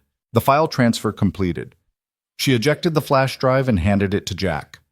That's everything. Financial records, vendor contracts, email correspondence, budget reallocation forms. It's all there. Jack pocketed the drive. Let's go. They left Jennifer's office and moved quickly toward the stairwell. Jack's tactical sense screamed warnings. They were exposed, predictable, walking into a potential ambush. But the elevators were worse, too easy to trap, and the stairwell at least offered multiple exit points. They'd made it halfway down the hall when a man emerged from around the corner, tall, professionally dressed, moving with purpose directly toward them. Jack recognized him from the security badge photo he'd seen in Sophia's files. David Kramer, Reynolds' head of corporate security. Ms. Park, Kramer said pleasantly, his smile not reaching his eyes. Mr. Reynolds would like to speak with you about some accounting irregularities you flagged. If you could come with me? I'm actually heading to lunch, Jennifer said, her voice admirably steady. I can meet with Mr. Reynolds this afternoon. I'm afraid Mr. Reynolds is insistent. It will only take a few minutes. Kramer's eyes shifted to Jack. And you are? Maintenance. I was fixing Miss Park's radiator. It's been making noise. Kramer's smile widened fractionally. Jack Miller, I've heard about you, the hero from the parking garage. Quite a coincidence, you being everywhere important things happen. I work here. It's not that much of a coincidence. Well, Mr. Miller, your services aren't needed right now. Miss Park, shall we? Kramer took a step forward. Jack shifted slightly, positioning himself between Kramer and Jennifer, his weight balanced, ready to move. The hallway suddenly felt smaller, the air charged with unspoken threats. Ms. Park isn't going anywhere with you, Jack said quietly. If Reynolds wants to meet, he can schedule it properly through her supervisor. Kramer's pleasant mask slipped slightly. You don't give orders here, Miller. You're a mechanic. She's an employee who's been accessing confidential files without authorization. That's grounds for immediate termination and possibly criminal charges. Then call the police. File a formal complaint. Do it legally. Jack's voice remained calm, but his eyes were hard. What you don't get to do is intimidate a young woman and try to forcibly remove her from a public hallway. For a moment, Kramer considered his options. Jack could see the calculation happening, whether the confrontation was worth it, whether he could physically overpower both of them, what the consequences would be if this escalated publicly. Finally, Kramer stepped back. This conversation isn't over, Ms. Park. You've made some serious accusations against senior leadership. There will be consequences. Oh, she's made no accusations, Jack said. She's an accountant doing her job. Now, if you'll excuse us, we have lunch plans. Jack guided Jennifer past Kramer, every nerve alert for an attack from behind. But Kramer let them pass, though Jack could feel the man's eyes boring into his back all the way to the stairwell. Once they were in Jack's truck, Jennifer finally let herself shake. Oh my God. Oh my God. That was Kramer. Reynolds' attack dog. Mr. Miller. He was going to take me somewhere, and he was going to intimidate you, possibly hurt you, definitely destroy any evidence you had. But you're safe now. Jack pulled out of the parking lot, checking his mirrors obsessively. Where do you live? Jennifer gave him an address in a suburb 20 minutes away. Jack drove there, still checking mirrors, still watching for followers. When they arrived at her apartment complex, he walked her to her door. Pack a bag, he told her. Essentials only. Do you have family you can stay with? My sister lives 2 hours north. I can go there. Perfect. Do that today. Don't tell anyone from work where you're going. Turn off your phone's location services. Use cash, not credit cards that can be traced. And Jennifer? Jack waited until she met his eyes. What you did took courage. That evidence you gathered might save lives. Don't let anyone make you feel like you did something wrong. Jennifer nodded, tears streaming down her face. Thank you for believing me, for protecting me. Thank you. Jack waited until she was inside and he heard the deadbolt engage, then returned to his truck. He drove 3 blocks before pulling over and calling Sophia. We have a problem, he said when she answered. Reynolds knows someone's investigating him. His security chief just tried to grab Jennifer Park, and she barely got away. Sophia's sharp intake of breath was audible. Is she safe? For now. I sent her to stay with family. But Sophia, this means Reynolds is panicking. He's not thinking strategically anymore. He's in survival mode, which makes him exponentially more dangerous. What do? We accelerate. Jennifer gave me a flash drive with evidence of financial fraud, embezzlement, false accounting, budget manipulation. Combined with the safety violations OSHA is documenting, we have enough to go to the authorities. Today, right now. If we go now, Reynolds will know it was me. He'll know I've been investigating him. He already knows, or at least suspects. That's why he sent Kramer after Jennifer. We're past the point of subtlety. Jack checked his mirrors again, making sure he wasn't being followed. Call your lawyer. A real one, not someone on Grant Tech's payroll. We need to arrange a meeting with the FBI's white-collar crime division and possibly the state's attorney. We hand over everything, Jennifer's files, the maintenance records, the evidence of the assault in the parking garage. We let the authorities take it from here. Sophia was quiet for a long moment. If we do this, Grant Tech's stock will crater. The company I built, everything I've worked for, it'll be destroyed. Maybe. Or maybe it survives because you were brave enough to expose the rot before it killed more people. Either way, Sophia, you don't have a choice anymore. You can lose the company or you can lose your life. I know which one Emma would want you to choose. Another pause, longer this time. Then Sophia's voice came through, steady and resolved. You're right. I'll call my personal attorney. We'll set up a meeting for tomorrow morning with federal investigators. Not tomorrow, today. This afternoon if possible. Every hour we wait is another hour Reynolds has to destroy evidence or come after us. All right, I'll make it happen. Jack, where are you right now? Parked in a random neighborhood, making sure I wasn't followed. Jack started the truck again, pulling back into traffic. I'm going to pick up Lena from school early, take her to stay with a friend's family tonight. I don't want her in our apartment until this is over. Good idea. I'll do the same with Emma. Sophia's voice softened. We're really doing this. We're really going after him. We are. And Sophia, when the investigators ask why you came forward, tell them the truth. Tell them about the workers who died.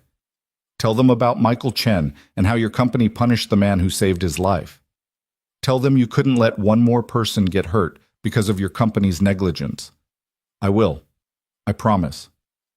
Jack ended the call and drove toward Lena's school, his mind already planning the logistics of keeping his daughter safe. He had a friend from his Navy days, Marcus Thompson, who lived 40 minutes away with his wife and 2 kids. Thompson had offered more than once to help if Jack ever needed anything. This qualified. He called Thompson from the truck. Marcus, it's Jack Miller. It's I need a favor. Name it, brother. I need you to keep Lena for a couple days. I'm involved in something that might get dangerous, and I can't risk her being collateral damage. Thompson didn't hesitate. Bring her over. Sarah will be thrilled. You know she loves having kids in the house. Lena can share Megan's room. I'll explain everything when I get there. But Marcus? If anyone comes asking about her, anyone you don't personally know and trust, you don't tell them anything. You don't even confirm she's there. Thompson's voice turned serious, the easy camaraderie replaced by operational focus. What kind of trouble are you in? The kind that ends with me testifying against someone powerful who's already proven he'll hurt people to protect his secrets. I don't think he knows about Lena yet, but I'm not taking chances. Understood. We've got your six, Jack. Bring her over whenever you're ready. But Jack picked Lena up from school, watching the other parents and cars with paranoid intensity. Everything looked normal. Minivans and SUVs, mothers and fathers collecting children, the mundane rhythm of suburban life continuing obliviously. Dad, you're early, Lena said as she climbed into the truck, her backpack hitting the seat with a heavy thump. Is everything okay? Everything's fine, sweetheart, but I need you to do me a favor. Remember Uncle Marcus and Aunt Sarah? From your Navy days? With the two girls? That's right. I need you to go stay with them for a couple of days, just while I finish helping my friend with her problem. Lena's face fell. But I have school, and my Jupiter project is due on Friday. You can work on your project there, and I already called your school. They know you'll be absent for a few days. Jack reached over and squeezed her shoulder. I know this isn't what you want, honey, but it's important. The situation I'm helping with has gotten more complicated, and I need to know you're somewhere safe. Is someone going to try to hurt me? Lena's voice was small, scared. No, absolutely not. This is just a precaution. Like wearing a seatbelt, you don't expect to need it, but you wear it anyway because it's smart. Jack tried to sound confident, reassuring, even as his gut churned with fear. I promise you, you're going to have fun at the Thompsons. Megan and Claire are excited to see you. Lena nodded slowly, accepting the explanation even if she didn't fully understand it. Okay, but Dad, you have to promise you'll call me every night. Every single night, I promise. They drove to Jack's apartment so Lena could pack a bag, then headed to the Thompson house. The drive took them out of the city into the suburbs, the landscape shifting from urban density to tree-lined streets and larger yards. Thompson's house was a cheerful two-story with a swing set in the backyard and chalk drawings on the driveway. Sarah Thompson greeted them at the door, pulling Lena into a hug before the girl could even set down her bag. Lena, we're so happy you're staying with us. Megan and Claire are upstairs. They've been bouncing off the walls with excitement all afternoon. Lena managed a smile and headed upstairs, leaving Jack alone with Marcus. The two men stood in the kitchen, the pretense of normalcy dropped now that Lena was out of earshot. Talk to me, Marcus said. Jack gave him the abbreviated version. Sophia, Reynolds, the safety violations, the assault, the investigation. Marcus listened without interruption, his expression growing darker with each detail. You're poking a bear, Marcus said when Jack finished. A rich, powerful, desperate bear who's already killed people and tried to kill the woman investigating him. Jack, you need to be very careful. Men like Reynolds don't go down easy. I know. That's why Lena's here. That's why I'm meeting with federal investigators this afternoon. I want this documented, official, in the hands of people with badges and subpoena power. What do you need from me? Keep Lena safe. Don't let her use her phone to call anyone except me. I don't know if Reynolds has the capability to track it. Don't post anything on social media about her being here. And Marcus, if something happens to me, it won't. If it does, Jack insisted, Sophia Grant has promised to take care of Lena. She has resources, protection, money.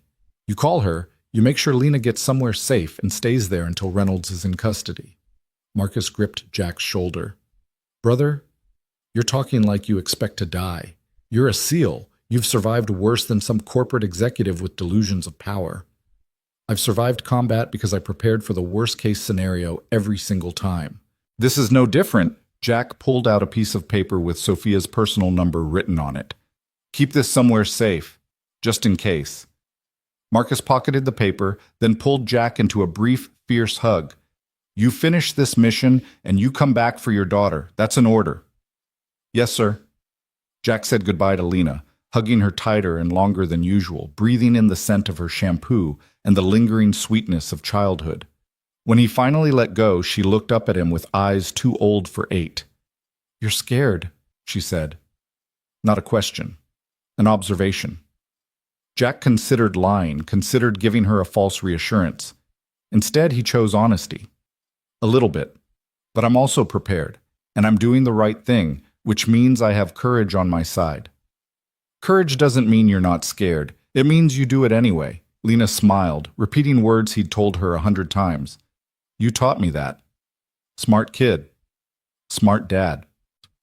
Jack kissed her forehead and left before his resolve could weaken.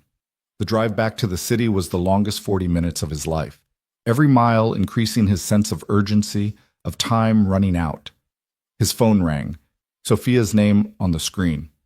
We're set, she said. FBI field office, downtown, 4 p.m., bring everything. I'll be there. Where are you now? My office, surrounded by people. Emma's with her security detail at a private facility, not home, somewhere Reynolds doesn't know about. I've told my assistant I have meetings all afternoon and I'm not to be disturbed. Good. Don't leave your office until it's time to meet. Don't go anywhere alone, not even the bathroom. You think he'd try something here in the building? I think a desperate man will do anything. Better to be paranoid and alive than trusting and dead. Sophia laughed, sharp and humorless. That should be printed on a motivational poster. I'll suggest it to Hallmark. Jack checked his mirrors again, still watching for followers. Sophia, when we meet with the FBI, let me do most of the talking initially. They're going to be skeptical. Accusations against a prominent executive, evidence gathered through questionable means. I've dealt with federal agencies before. I know how to present information in a way that gets them to take action. All right, Jack, thank you for everything. For saving me in that garage, for believing me about Reynolds, for protecting Lena and Emma. I know I don't deserve your help after what I did to you. Stop. Jack's voice was firm but not unkind. We're not doing this. We're not relitigating the past. Right now, in this moment, we're 2 people trying to stop a killer from claiming more victims. That's all that matters. You're a good man, Jack Miller. I'm just a man trying to do the right thing. Sometimes that's enough. He ended the call and continued driving toward downtown, toward the FBI field office, toward the moment where everything would become official and irrevocable.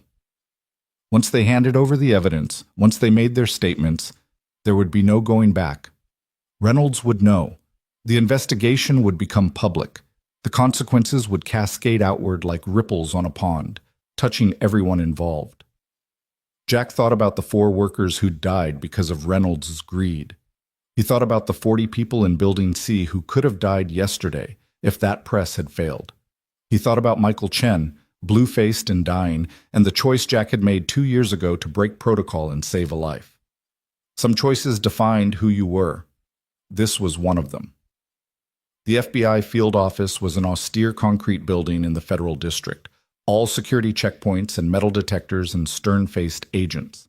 Jack badged in with his driver's license, submitted to a pat-down, and was escorted to a conference room on the 4th floor. Sophia was already there, sitting across from 2 agents, a woman in her 40s with sharp eyes and sharper questions, and a younger man taking notes on a tablet. They both stood when Jack entered. Jack Miller? The woman asked, extending a hand. I'm Special Agent Patricia Reeves, White Collar Crimes Division. This is Agent Daniel Torres. Ms. Grant has been explaining the situation. We'd like to hear your perspective. Jack shook hands and sat down, pulling out the flash drive Jennifer had given him. Before we get into perspectives, you need to see this. Financial records showing systematic embezzlement and budget manipulation by Charles Reynolds, Vice President of Grant Tech. The evidence was compiled by a junior accountant who discovered irregularities in maintenance expenditures. Reeves took the drive, plugging it into her laptop. Bullshit. Her expression remained neutral as she scrolled through files, but Jack saw the way her eyes narrowed, the subtle tension in her jaw. These were the reactions of someone seeing evidence of serious crimes. Where's this accountant now? Torres asked.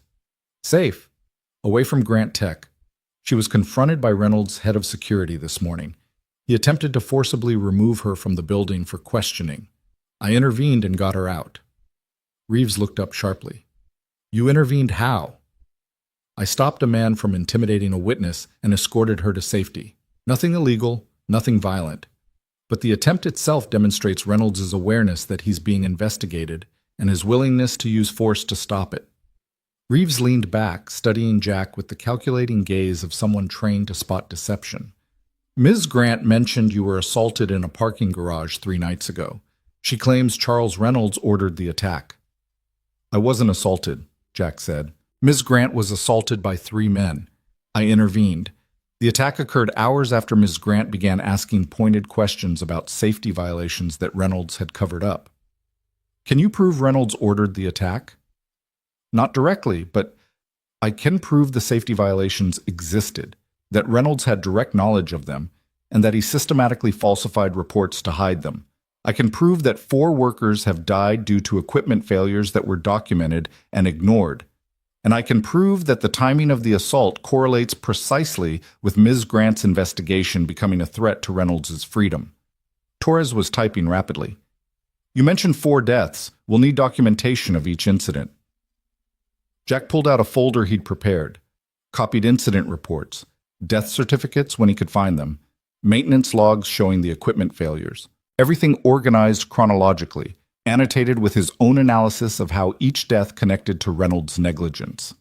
Reeves took the folder, her professional mask slipping slightly into what might have been disgust or anger. This is going to take time to verify. We'll need to interview workers, review company records, coordinate with OSHA. OSHA is already on site, Sophia interjected. They arrived this morning in response to an anonymous complaint.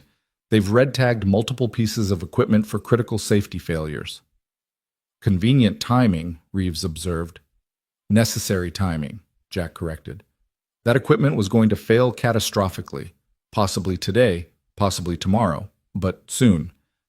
The anonymous complaint prevented more deaths. I'd think federal investigators would appreciate that. Reeves's eyes flickered with something that might have been respect. Mr. Miller, what's your background?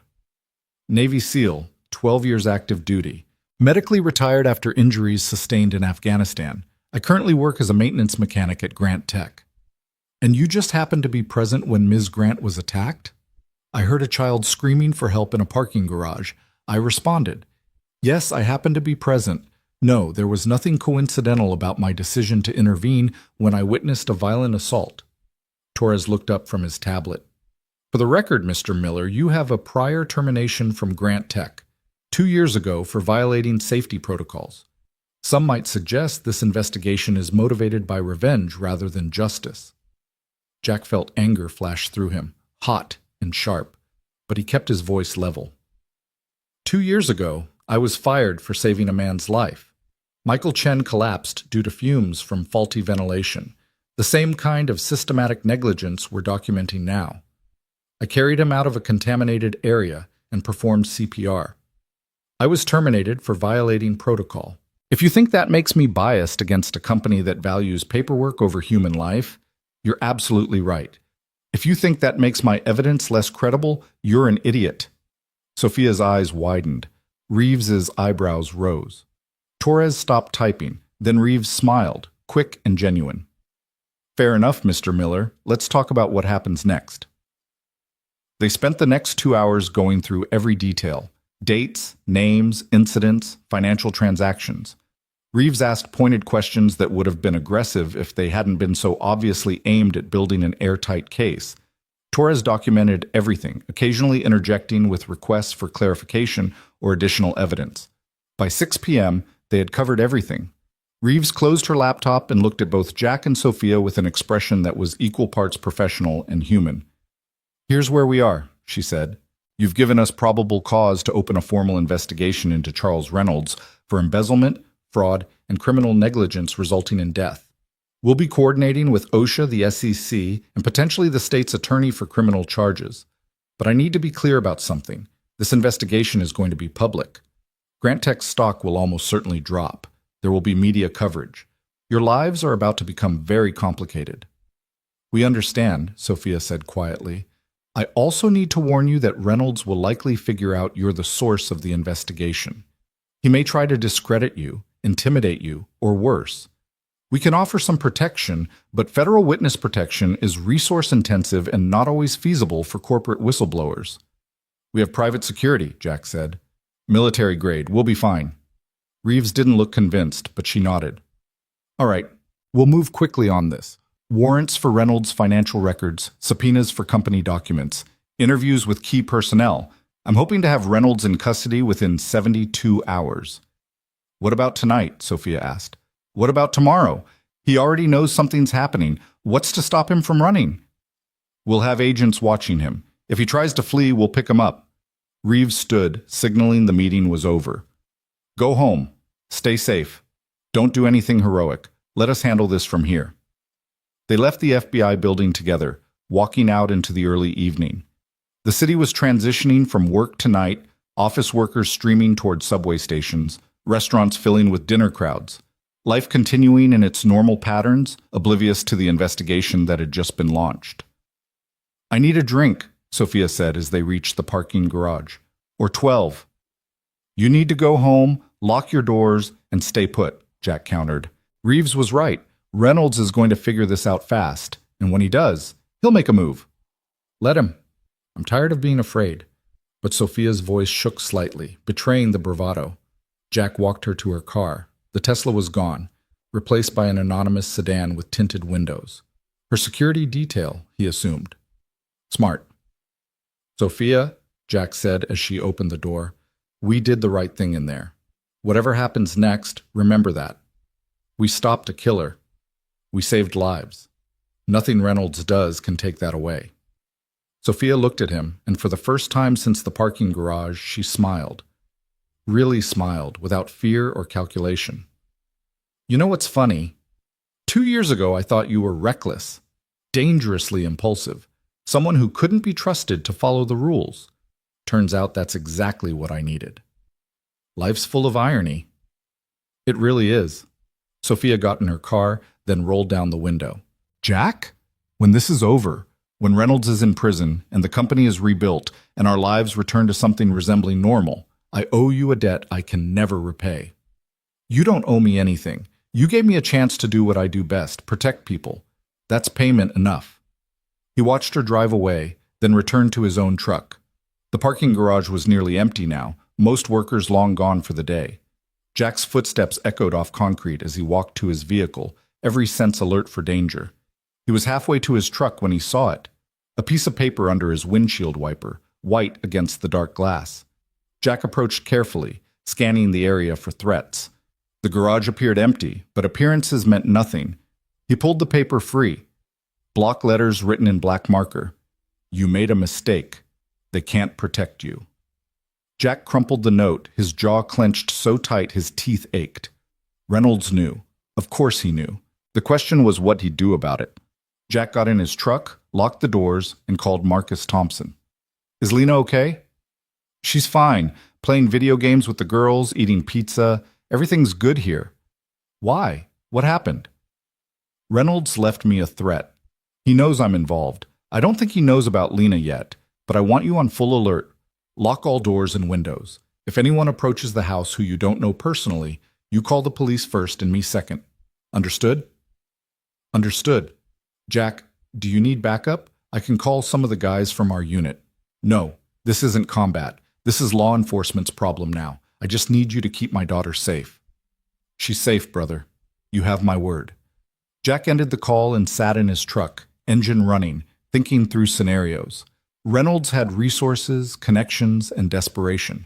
The FBI would move fast, but fast might not be fast enough. 72 hours was the lifetime when you were fighting someone who had nothing left to lose. His phone rang again. Unknown number. Jack answered cautiously. Hello? Mr. Miller. The voice was smooth, cultured, dripping with false courtesy. Charles Reynolds. I believe we should talk. I don't have anything to say to you. Oh, I think you do. You see, I've just had a very interesting conversation with my attorney. It seems federal investigators are requesting documents related to maintenance budgets and safety protocols. They're interviewing my employees, they're building a case, and I can't help but wonder where they got their information. If you've done nothing wrong, you have nothing to worry about. Reynolds laughed, cold and humorless. Don't play games with me. You and Sophia have been conducting a private investigation. You've stolen confidential documents. You've intimidated my staff. You've filed false reports with OSHA. These are serious crimes, Mr. Miller. Not as serious as embezzlement and negligent homicide.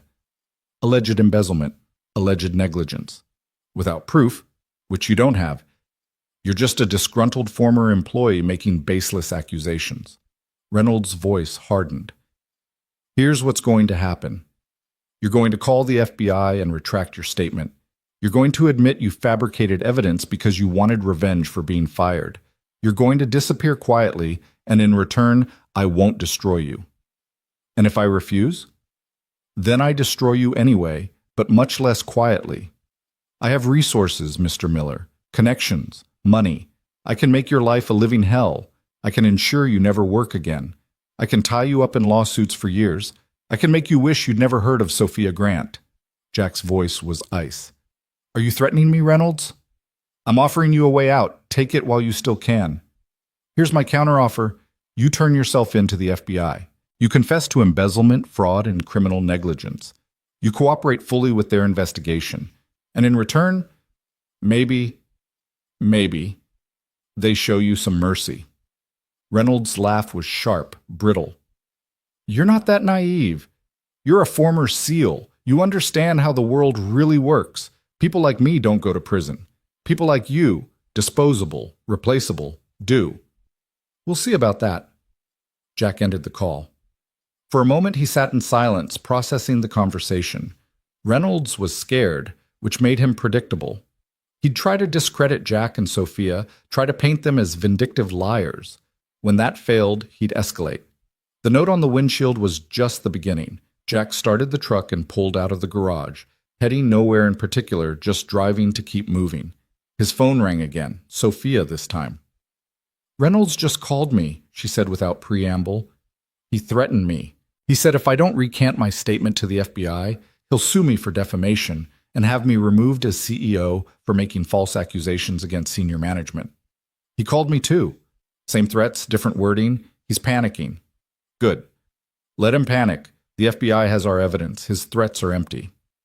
Maybe. But Sophia, a cornered animal, is dangerous. Reynolds isn't thinking rationally anymore.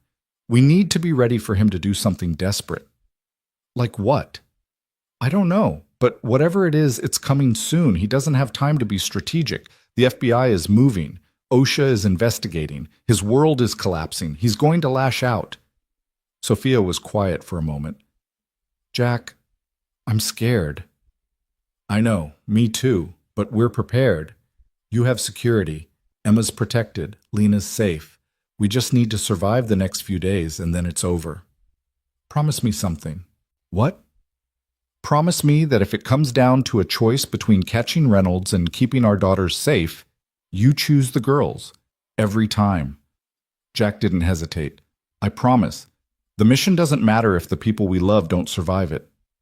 Good. That's the right answer. Sophia's voice softened. Get some rest, Jack. Tomorrow's going to be a long day. She was right about that.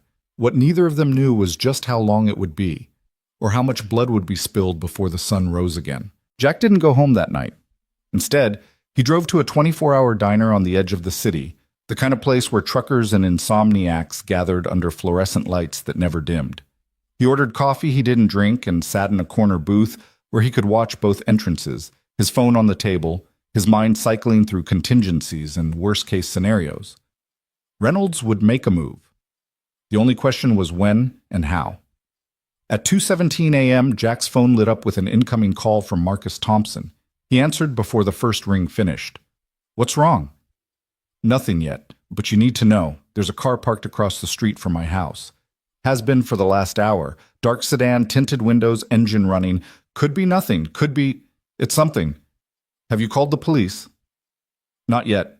Wanted to check with you first. Jack was already moving, throwing bills on the table and heading for the door. Call them now. Report a suspicious vehicle. Don't mention Lena. Don't mention me, just say there's a car that's been idling outside your house and you're concerned. I'm 40 minutes away. I'll be there as fast as I can. Copy that. Jack drove with the kind of controlled urgency that came from years of tactical operations. Fast, but not reckless. Efficient, but not panicked. His mind was already 3 steps ahead, calculating what Reynolds might be planning. Surveillance, most likely. Confirmation that Lena was at the Thompson house before attempting something more aggressive. Or maybe just intimidation. A message that Reynolds knew where Jack's daughter was and could reach her any time he wanted. Either way, it ended tonight. Jack called Sophia as he drove. She answered on the second ring, her voice thick with interrupted sleep. Jack, what time is it? Time for you to wake up your security team. Reynolds has someone watching the house where Lena's staying. He's escalating faster than I expected. The fog of sleep vanished from Sophia's voice instantly. Oh my God. Is she safe? For now. Police are on their way and I'm heading there. But Sophia, if Reynolds knows about Lena, he might know about Emma too. You need to move her, tonight, right now, somewhere Reynolds absolutely cannot find. Where? He has resources, connections. You have more. You have money and motivated security and the element of surprise. Pick a location he'd never think of. Not a 5-star hotel, not a corporate safe house. Somewhere ordinary, anonymous, a roadside motel 3 towns over, a friend's cabin in the woods, somewhere off the grid. Sophia was already moving. Jack could hear the rustle of clothing, footsteps on stairs. There's a place. My college roommate's family has a lake house 2 hours north. It's under her maiden name, no connection to me. Reynolds would never find it. Perfect. Take Emma there. Take your security team. And Sophia? Turn off your phone once you're on the road. No credit cards, no traceable communication. You disappear until the FBI picks Reynolds up. What about you? What about Grant Tech? Grant Tech doesn't matter right now. Nothing matters except keeping our daughters safe. Jack checked his rearview mirror for the 100th time, making sure he wasn't being followed. Go, move fast. I'll contact you when it's safe. Jack, Sophia's voice broke slightly. Be careful, please. Always am. He ended the call and pressed harder on the accelerator, the city lights blurring past his windows. The roads were empty at this hour, just the occasional taxi or delivery truck sharing the pavement. Jack pushed his truck to 10 miles over the limit, the maximum speed he could justify if stopped by police, though every instinct screamed at him to go faster. 38 minutes after Marcus's call, Jack turned onto the quiet suburban street where the Thompson house sat dark and peaceful. The suspicious sedan was gone, replaced by a police cruiser parked in front of Marcus's driveway, its lights off, but its presence unmistakable. Jack parked 2 houses down and approached on foot, keeping to the shadows out of habit. A uniformed officer stood on Marcus's front porch, taking notes while Marcus spoke in low tones. Jack waited until the officer returned to his cruiser before approaching. Marcus saw him coming and stepped off the porch to meet him. Police ran the plates. Car was a rental, paid for with a corporate credit card from Grant Tech. Driver left as soon as the cruiser turned onto the street. Did you get a description? White male, 40s, professional looking. Could have been anyone. Marcus's jaw was tight with controlled anger. Jack, what the hell is going on? Why is someone from Grant Tech watching my house in the middle of the night? Jack gave him the abbreviated version. Reynolds, the investigation, the escalation. Marcus listened without interruption, his expression growing darker with each detail. So this guy is willing to come after an 8-year-old girl to intimidate you? Looks that way. Then he's dumber than he is corrupt. Marcus gestured toward his house. I've got 3 rifles and 2 handguns in a safe upstairs. I've got training and experience. And I've got 0 patience for men who threaten children. Reynolds wants to come back. He can try. He won't like what he finds. I appreciate that, but I'm not putting your family at risk. I'm taking Lena somewhere else. Somewhere Reynolds can't find. Where? Jack didn't answer immediately. Where could he take his daughter that would be truly safe? Reynolds had money, connections, and apparently no moral boundaries. Anywhere predictable, friends, family, hotels, was potentially compromised. Then it hit him. The one place Reynolds would never think to look because it was so obviously dangerous. I'm taking her to Sophia's lake house, Jack said, the one she's moving Emma to tonight. Reynolds will assume we'd never put both girls in the same location. He'll be looking for them separately, dividing his resources. By keeping them together, we make them easier to protect. Marcus considered this, then nodded slowly. Tactical consolidation.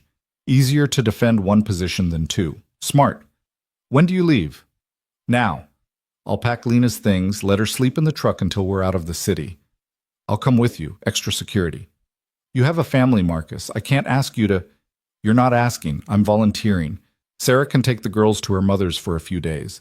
This guy Reynolds needs to understand that when he threatens Asil's family, he's threatening all of us. Marcus's voice carried the flat certainty of a man who'd made a decision and wouldn't be swayed. Give me 10 minutes to talk to Sarah and pack a bag. Jack wanted to argue, wanted to insist that Marcus stay safe with his own family, but the truth was, he needed the help. 2 trained operators were exponentially more effective than 1, especially when it came to protecting children in a potentially hostile situation. 10 minutes, Jack agreed. Marcus returned to his house while Jack called Sophia again. She answered immediately, breathless and tense. We're on the road. Emma's asleep in the back seat. Security team is following in a second vehicle. Where are you? Still at Marcus Thompson's place. The surveillance car left when police arrived, but I'm not taking chances. I'm bringing Lena to the lake house. My friend Marcus is coming too. Former Force Recon Marine, 20 years experience. Extra security. The more the better. Jack, I'm scared. Really scared. What if Reynolds sends more than just surveillance? What if he sends the same men who attacked me in the garage? Then we stop them. Sophia, listen to me. Listen to. You have trained security. You have me. You have Marcus. And you have the FBI actively investigating Reynolds. We're not helpless victims. We're prepared defenders. There's a difference. Sophia took a shuddering breath. Okay. I'm sending you the address and gate code for the lake house. It's isolated about a quarter mile from the nearest neighbor. The property has motion sensors around the perimeter, security cameras, and reinforced doors. It was built by a paranoid tech executive in the 90s. Paranoia is going to work in our favor. I hope so. We'll be there in about 90 minutes. We'll be there in 2 hours. Stay alert, stay off main roads when possible. And Sophia? If you see anything suspicious, and I mean anything, even a car that seems to follow you for more than 3 turns, you call me immediately. I will. Jack, thank you for everything. Jack pocketed his phone as Marcus emerged from his house, carrying a duffel bag and wearing a jacket that concealed what Jack assumed was a holstered weapon. Sarah appeared in the doorway behind him, her face tight with worry but resolute. You bring him back safe, she called to Jack. That's the plan, ma'am. And you keep those little girls safe too. On my life. They went inside quietly, Marcus leading Jack upstairs to the guest room where Lena was sleeping. She was curled under blankets covered in stars and moons, her stuffed penguin clutched to her chest, completely unaware of the danger circling closer. Jack knelt beside the bed and gently touched her shoulder. Lena, sweetheart, wake up. She stirred, mumbling something about Jupiter's storms, then opened her eyes. Dad? What's wrong? Nothing's wrong, but we need to go on a little trip. Remember Emma, the girl whose mom I'm helping? We're going to stay with her for a few days at a lake house. It'll be like a vacation. Lena sat up, rubbing her eyes, her child's intuition sensing that this wasn't really a vacation. Is it because of the bad people? It's because I want to make absolutely sure you're safe. Can you get dressed quickly? We need to leave soon. Lena nodded and climbed out of bed, moving to the duffel bag Sarah had helped her pack. Within 5 minutes, she was dressed in jeans and a sweatshirt, her hair pulled back in a messy ponytail, looking far too small and vulnerable for the situation they were in. Jack carried her bag while Marcus grabbed his own gear, and they made their way to Jack's truck. Lena climbed into the back seat, already half asleep again, while Marcus took the passenger seat, his duffel at his feet. Let's move, Marcus said quietly. Jack started the engine and pulled away from the Thompson house, watching his mirrors obsessively. The streets were still empty, just pre-dawn darkness and the occasional streetlight. They drove in silence for 20 minutes, taking a deliberately circuitous route out of the suburbs and onto the highway heading north. Only when they'd put 30 miles between themselves and the city did Jack allow himself to believe they weren't being followed. Talk to me about this Reynolds character, Marcus said, his voice low so as not to wake Lena. What's his training, his capabilities, his likely next move? He's not trained. He's a businessman, a bureaucrat. But he has money and connections, which means he can hire people who are trained. The men who attacked Sophia in the parking garage were professionals, organized, methodical, knew how to hurt someone without killing them immediately. Contract muscle. Exactly. Reynolds won't come at us himself. He'll send others. The question is how many and how well equipped. Marcus was quiet for a moment, processing. We're looking at defending a lake house. Isolated location, limited escape routes, long sight lines. That's defensible if we prepare properly, but it's also a trap if someone sieges us. Which is why the FBI needs to move faster. Reeves said 72 hours. We need to survive that long, and then Reynolds is in custody, and this is over. 72 hours is a long time when you're in a defensive position with children to protect. I know. Jack's hands tightened on the steering wheel. But we don't have better options. We can't run indefinitely. Reynolds has too many resources. We can't go to the police beyond what we've already done. This is federal jurisdiction now. All we can do is fortify, defend, and wait for the cavalry. Then that's what we do. Marcus pulled his phone out, opening a tactical planning app. Tell me about the lake house, layout, entry points, defensive positions. They spent the next hour going over details. Sophia had sent floor plans and property surveys, satellite imagery showing the surrounding terrain. Marcus made notes, sketched diagrams, asked questions that revealed his military training. By the time they were 30 minutes from the lake house, they had the skeleton of a defensive plan. The sun was just beginning to lighten the eastern horizon when Jack turned off the main road onto a narrow gravel drive that wound through dense woods. The GPS showed they were getting close, but the isolation was striking. No houses visible, no lights except their own headlights cutting through the darkness. Good defensive terrain, Marcus observed. Hard to approach without being heard. Gravel driveway means we'll hear any vehicles. Dense tree cover limits sight lines for potential attackers, but also provides concealment for defenders. Unless they come in on foot from the woods. Which is why we set up a perimeter. Motion sensors, trip lines if we have materials. We turn this property into an early warning system. The lake house appeared around a final curve.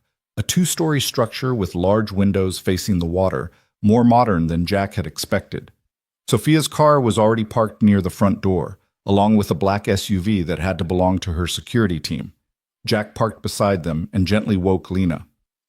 We're here, sweetheart. She blinked sleepily at the unfamiliar surroundings. Where's here? The lake house I told you about. Come on, let's get you inside.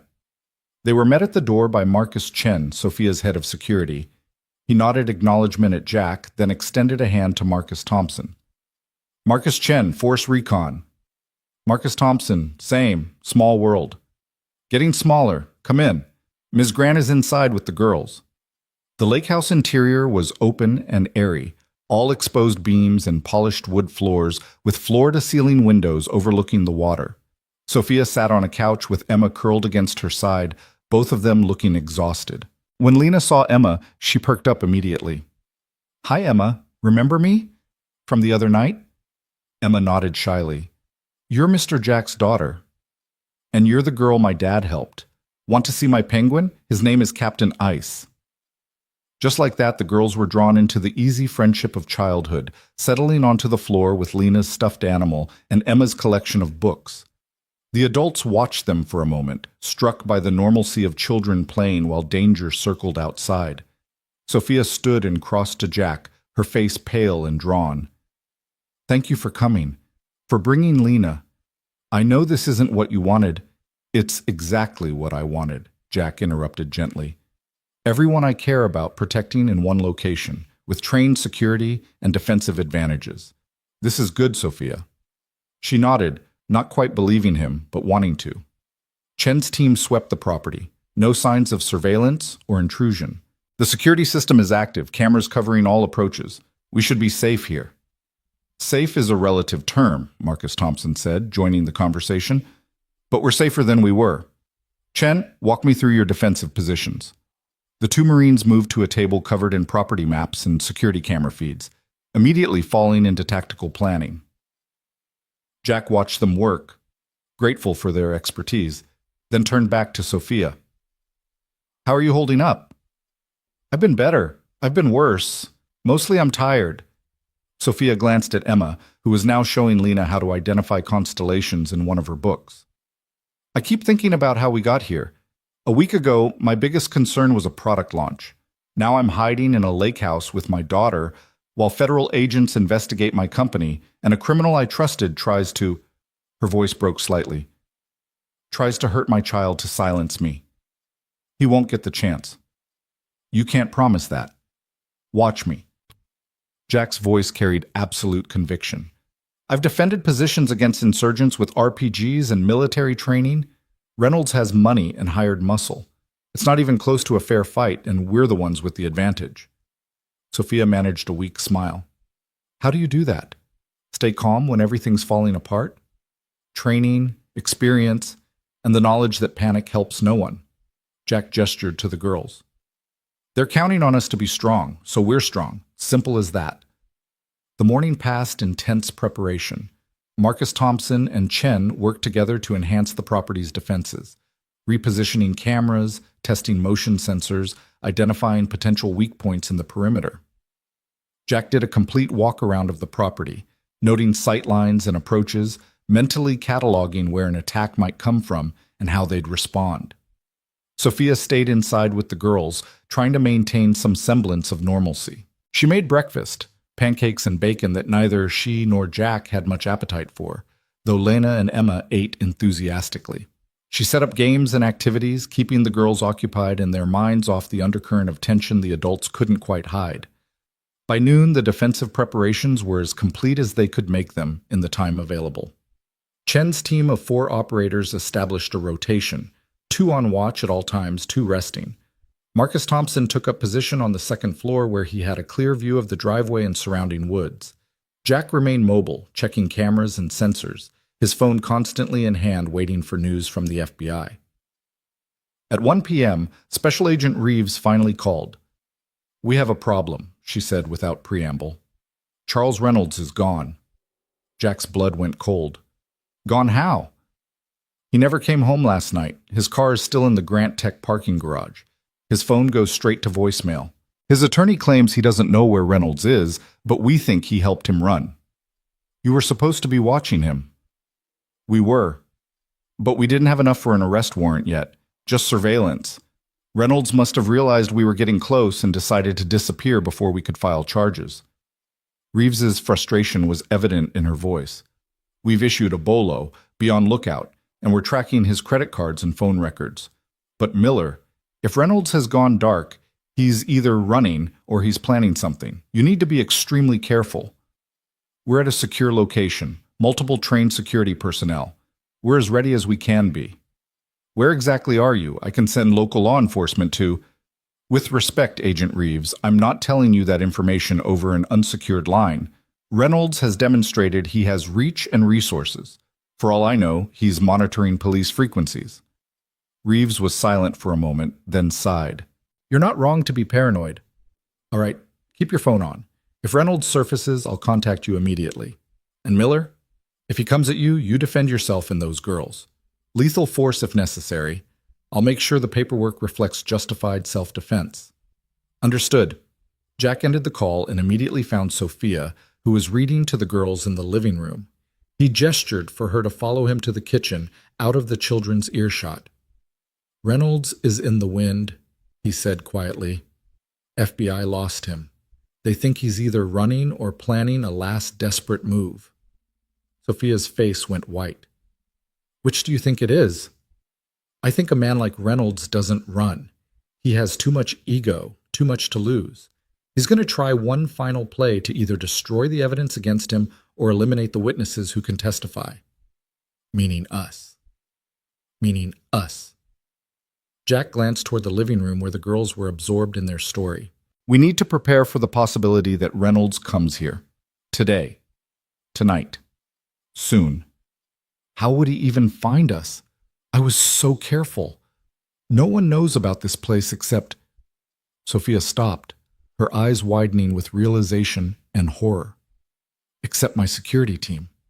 and my assistant who coordinated their deployment, and the company that installed the security system here 10 years ago, all of whom are potentially compromised if Reynolds has been planning this. Jack felt the tactical situation shifting, pieces moving on a board he couldn't quite see. Sophia, I need you to think. Who else knows about this lake house? Anyone at Grant Tech? Reynolds might know. I mentioned it once, years ago, when we were discussing potential executive retreat locations. I said I had access to a property near the lake, but decided against suggesting it because it felt too personal. Sophia's hand went to her mouth. Oh, God. He could have made a note of it. He could have researched property records, found the ownership. She never finished the sentence. The motion sensor alarm blared through the house, a harsh electronic shriek that sent everyone into immediate action. Marcus Thompson's voice came through the security radio. Contact. 3 vehicles approaching on the access road. Multiple occupants. This is not a drill. Jack was moving before conscious thought kicked in. Chen, get the girls to the safe room. Now. Sophia, go with them. I'm not hiding while... You're not hiding. You're protecting your daughter. That's the mission. Go. Sophia ran to the living room, scooped up Emma, and grabbed Lena's hand. Come on, girls. We're playing a special game. We need to go to a safe room. Chen was already there, guiding them toward a reinforced interior room that had been designed as a storm shelter but would serve as a defensive position. The door was steel reinforced, the walls concrete, with its own ventilation system and supplies. Once sealed, it could withstand significant assault. Jack ran to join Marcus Thompson at his second-floor vantage point. Through the window, he could see 3 black SUVs coming up the gravel drive, moving fast but not recklessly. Tactical approach, not panicked flight. At least 12 hostiles, Marcus reported, his voice calm and professional. 4 per vehicle. They're armed. I can see weapons as they exit. Looks like submachine guns, maybe AR-15 platforms. This is a military-grade assault. Jack's mind raced through options, none of them good.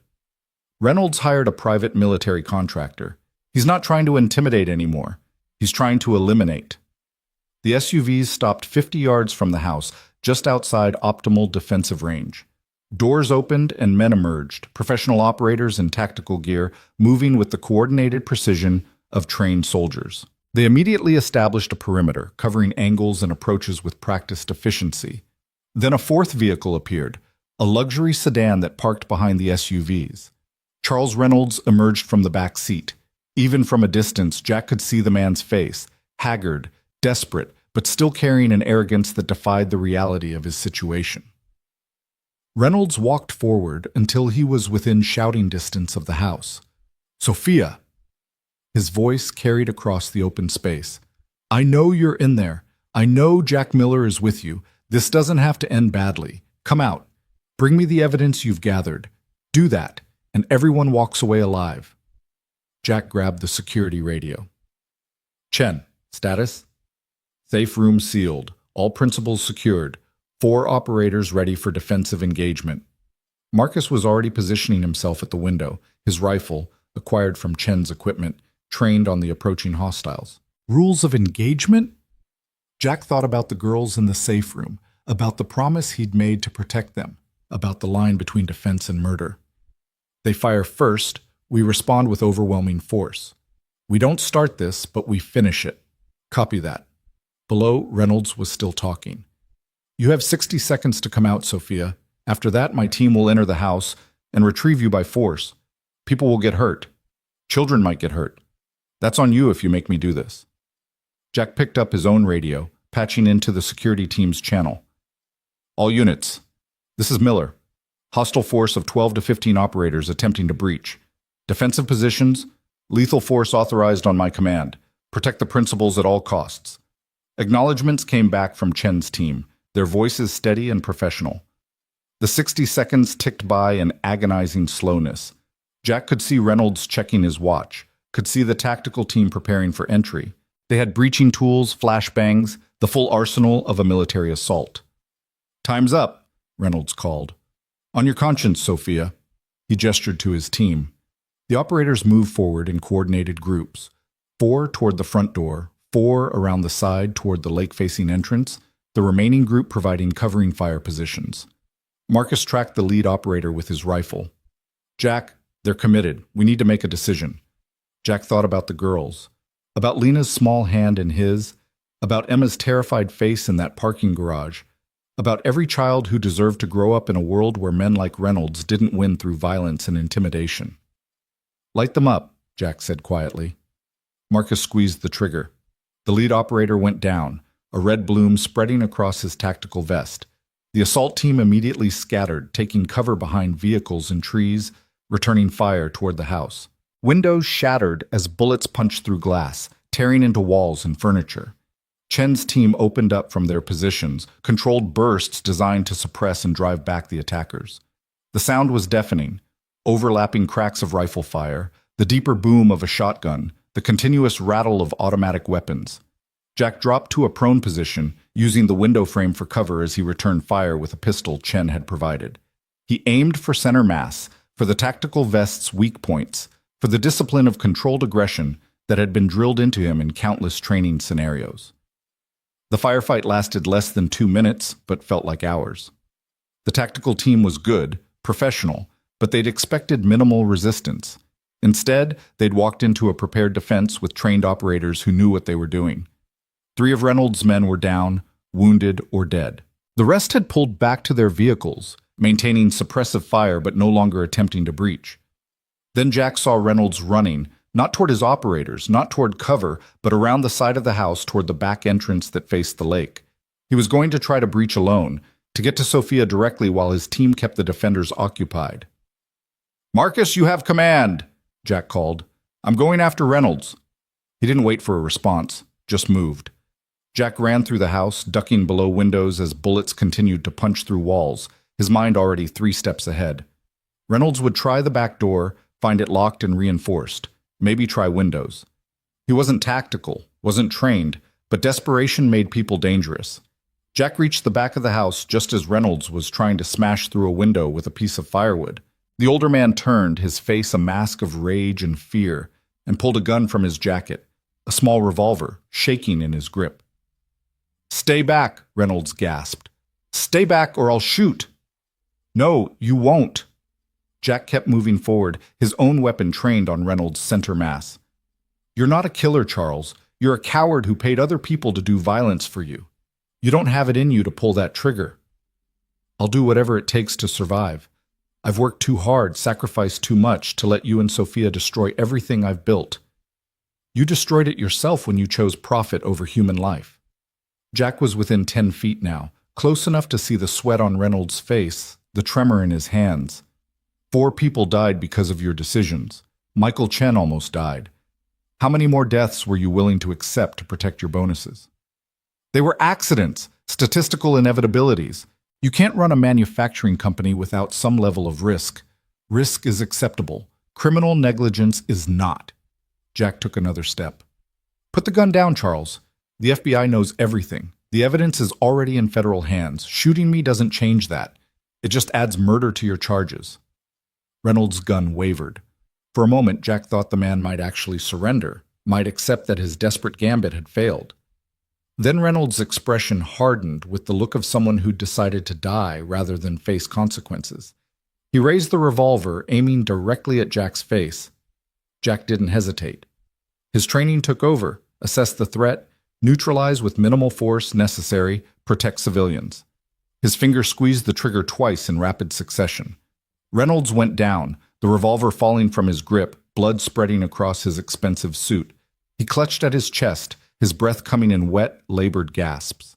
Jack kicked the revolver away and knelt beside him, his medic training assessing the wounds, even as part of his mind reeled at what had just happened. 2 shots, both center mass, both lethal within minutes, without immediate medical intervention. "The girls," Reynolds whispered, blood flecking his lips. "Are they safe?" The question was so unexpected that Jack actually paused. "What?" "The girls, Sophia's daughter, yours, are they safe?" "Yes, they're safe." Reynolds actually smiled, weak and fading. "Good, that's good.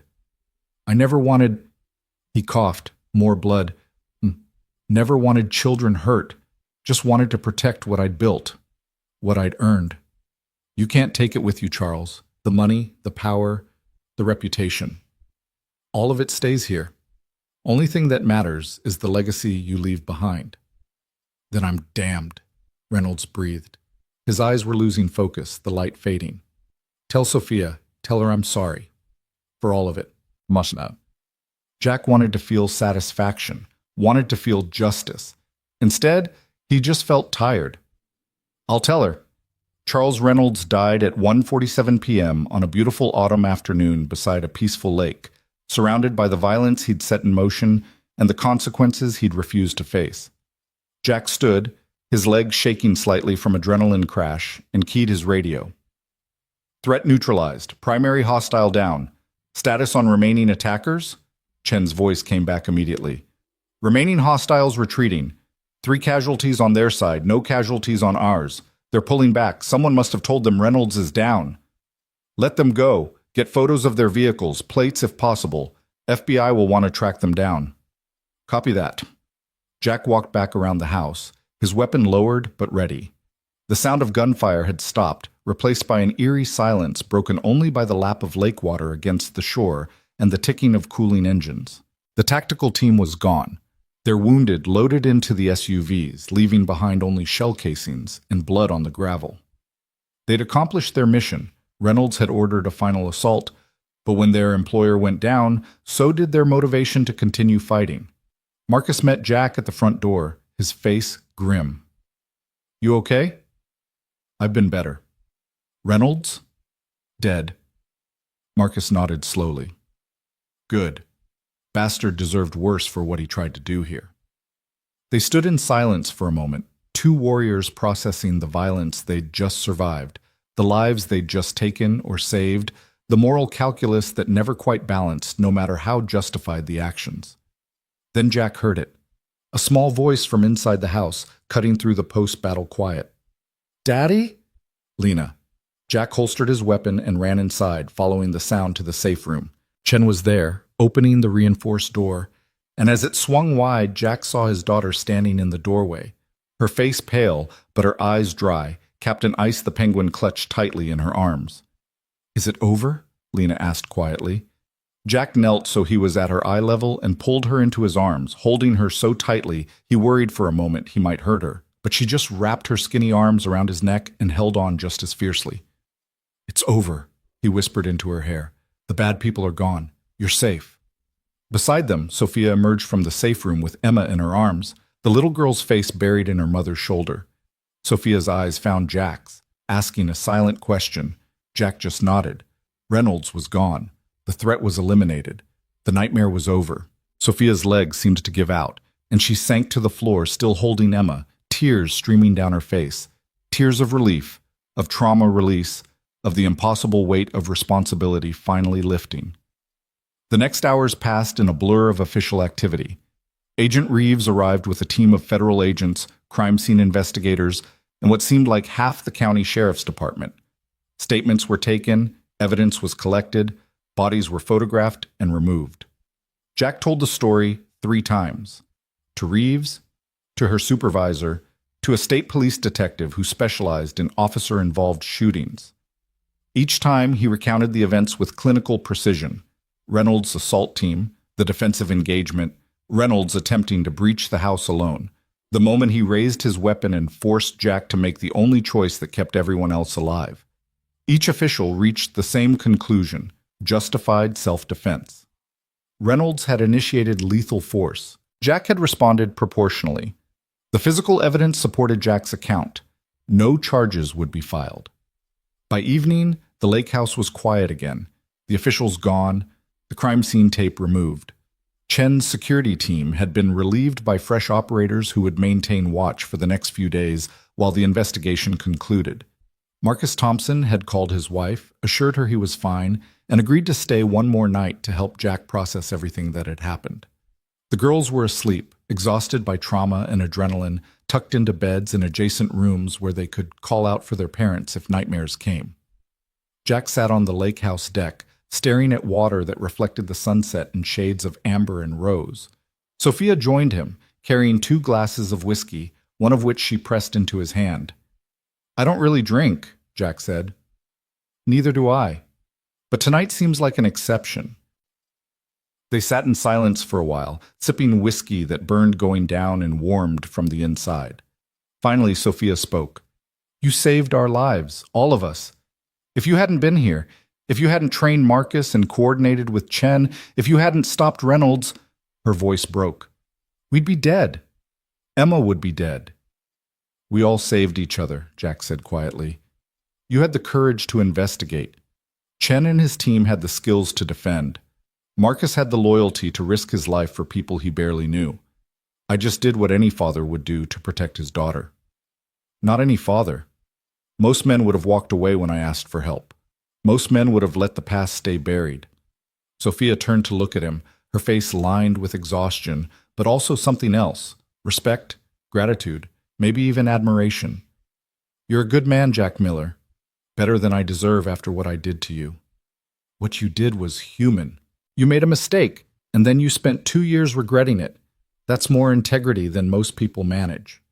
Jack set his glass down, the whiskey barely touched. The question is what happens next. Reynolds is dead, but Grant Tech still has systemic problems.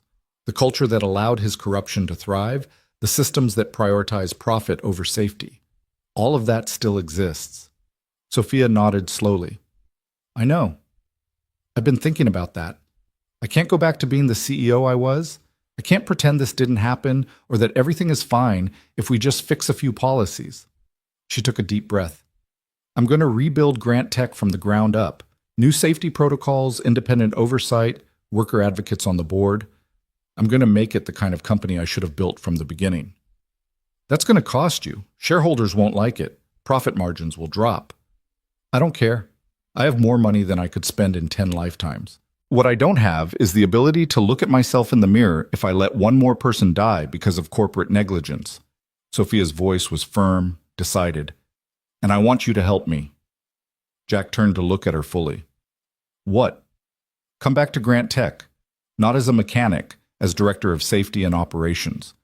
Full authority to implement whatever changes you think are necessary.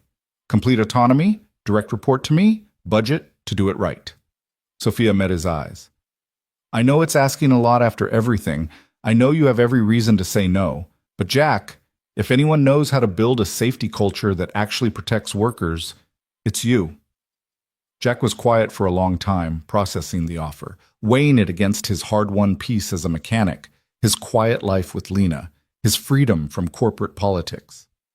But he also thought about Michael Chen, about the 4 workers who died under Reynolds' watch, about Morrison, and the 40 people in Building C who'd been working above a ticking bomb without knowing it.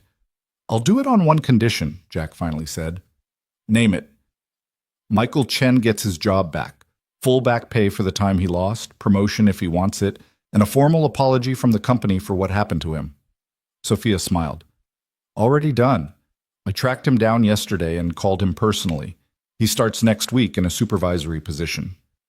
Then I guess I'm director of safety and operations. They shook hands, sealing the agreement. 2 former adversaries turned allies by shared trauma and shared purpose. The next morning, Jack woke to find Lena and Emma in the kitchen, working together to make breakfast.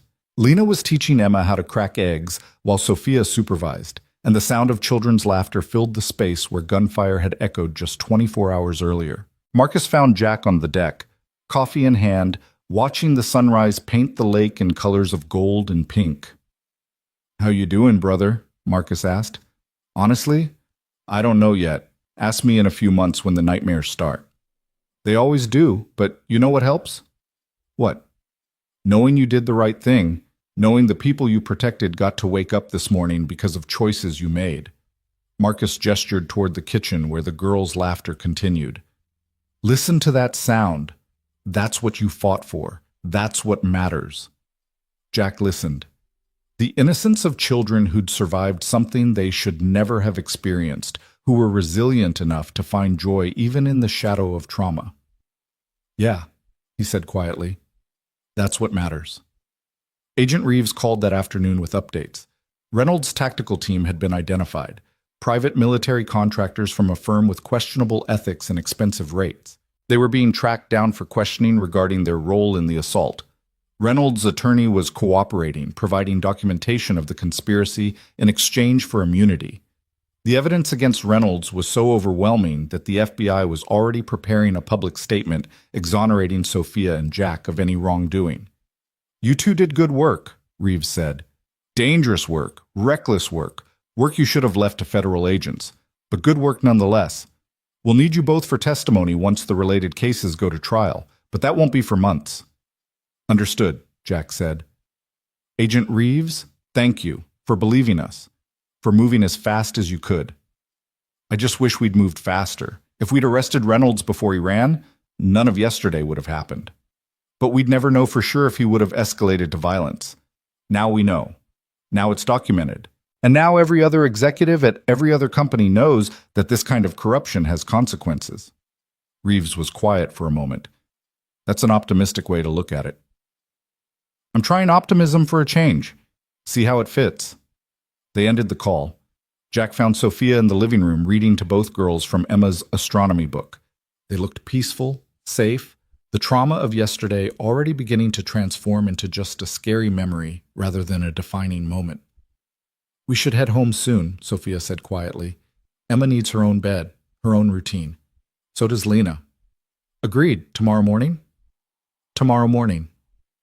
That evening, after the girls were asleep and Marcus had turned in for the night, Jack and Sophia sat on the deck one final time, watching stars emerge in a sky unpolluted by city lights. "I keep thinking about what Reynolds said," Sophia murmured. "At the end, when he was dying, he asked if the girls were safe. I remember. Do you think he meant it? Or was it just fear talking?" Jack considered the question. "I think people are complicated. Reynolds made terrible choices that killed people. But he was also human, capable of caring about something beyond himself, even if only in his final moments. Both things can be true. I don't know if I can forgive him." "You don't have to. Forgiveness is for you, not for him. Whether you forgive or not, he's gone. What matters now is what you do with Grant Tech, how you honor the people who died by making sure no one else does." Sophia nodded slowly. "I won't let them down. I promise." They sat in comfortable silence until the cold drove them inside. Two people who'd survived something that should have broken them, who'd found strength they didn't know they had, who'd learned that sometimes doing the right thing cost everything and was still worth it. The drive back to the city the next morning was quiet. Lena dozed in the back seat while Jack navigated familiar roads, each mile bringing them closer to normal life, to the routines and rhythms they'd left behind when this nightmare began. When they reached Sophia's mansion, Emma woke up and immediately hugged Lena goodbye, the two girls promising to have playdates soon, to work on school projects together, to be friends beyond the trauma that had brought them together. Sophia walked Jack to his truck, her hand briefly touching his arm. "Thank you for everything, for saving us, for believing in us, for giving me a chance to be better than I was." "You were always better than you thought," Jack said. "You just needed a reason to prove it." He drove home with Lena, who was fully awake now, asking questions about what would happen next, whether the bad people were really gone, whether Daddy was going to be okay. Jack answered honestly. Yes, the bad people were gone. Yes, Daddy would be okay. Yes, things would return to normal, though it might take time.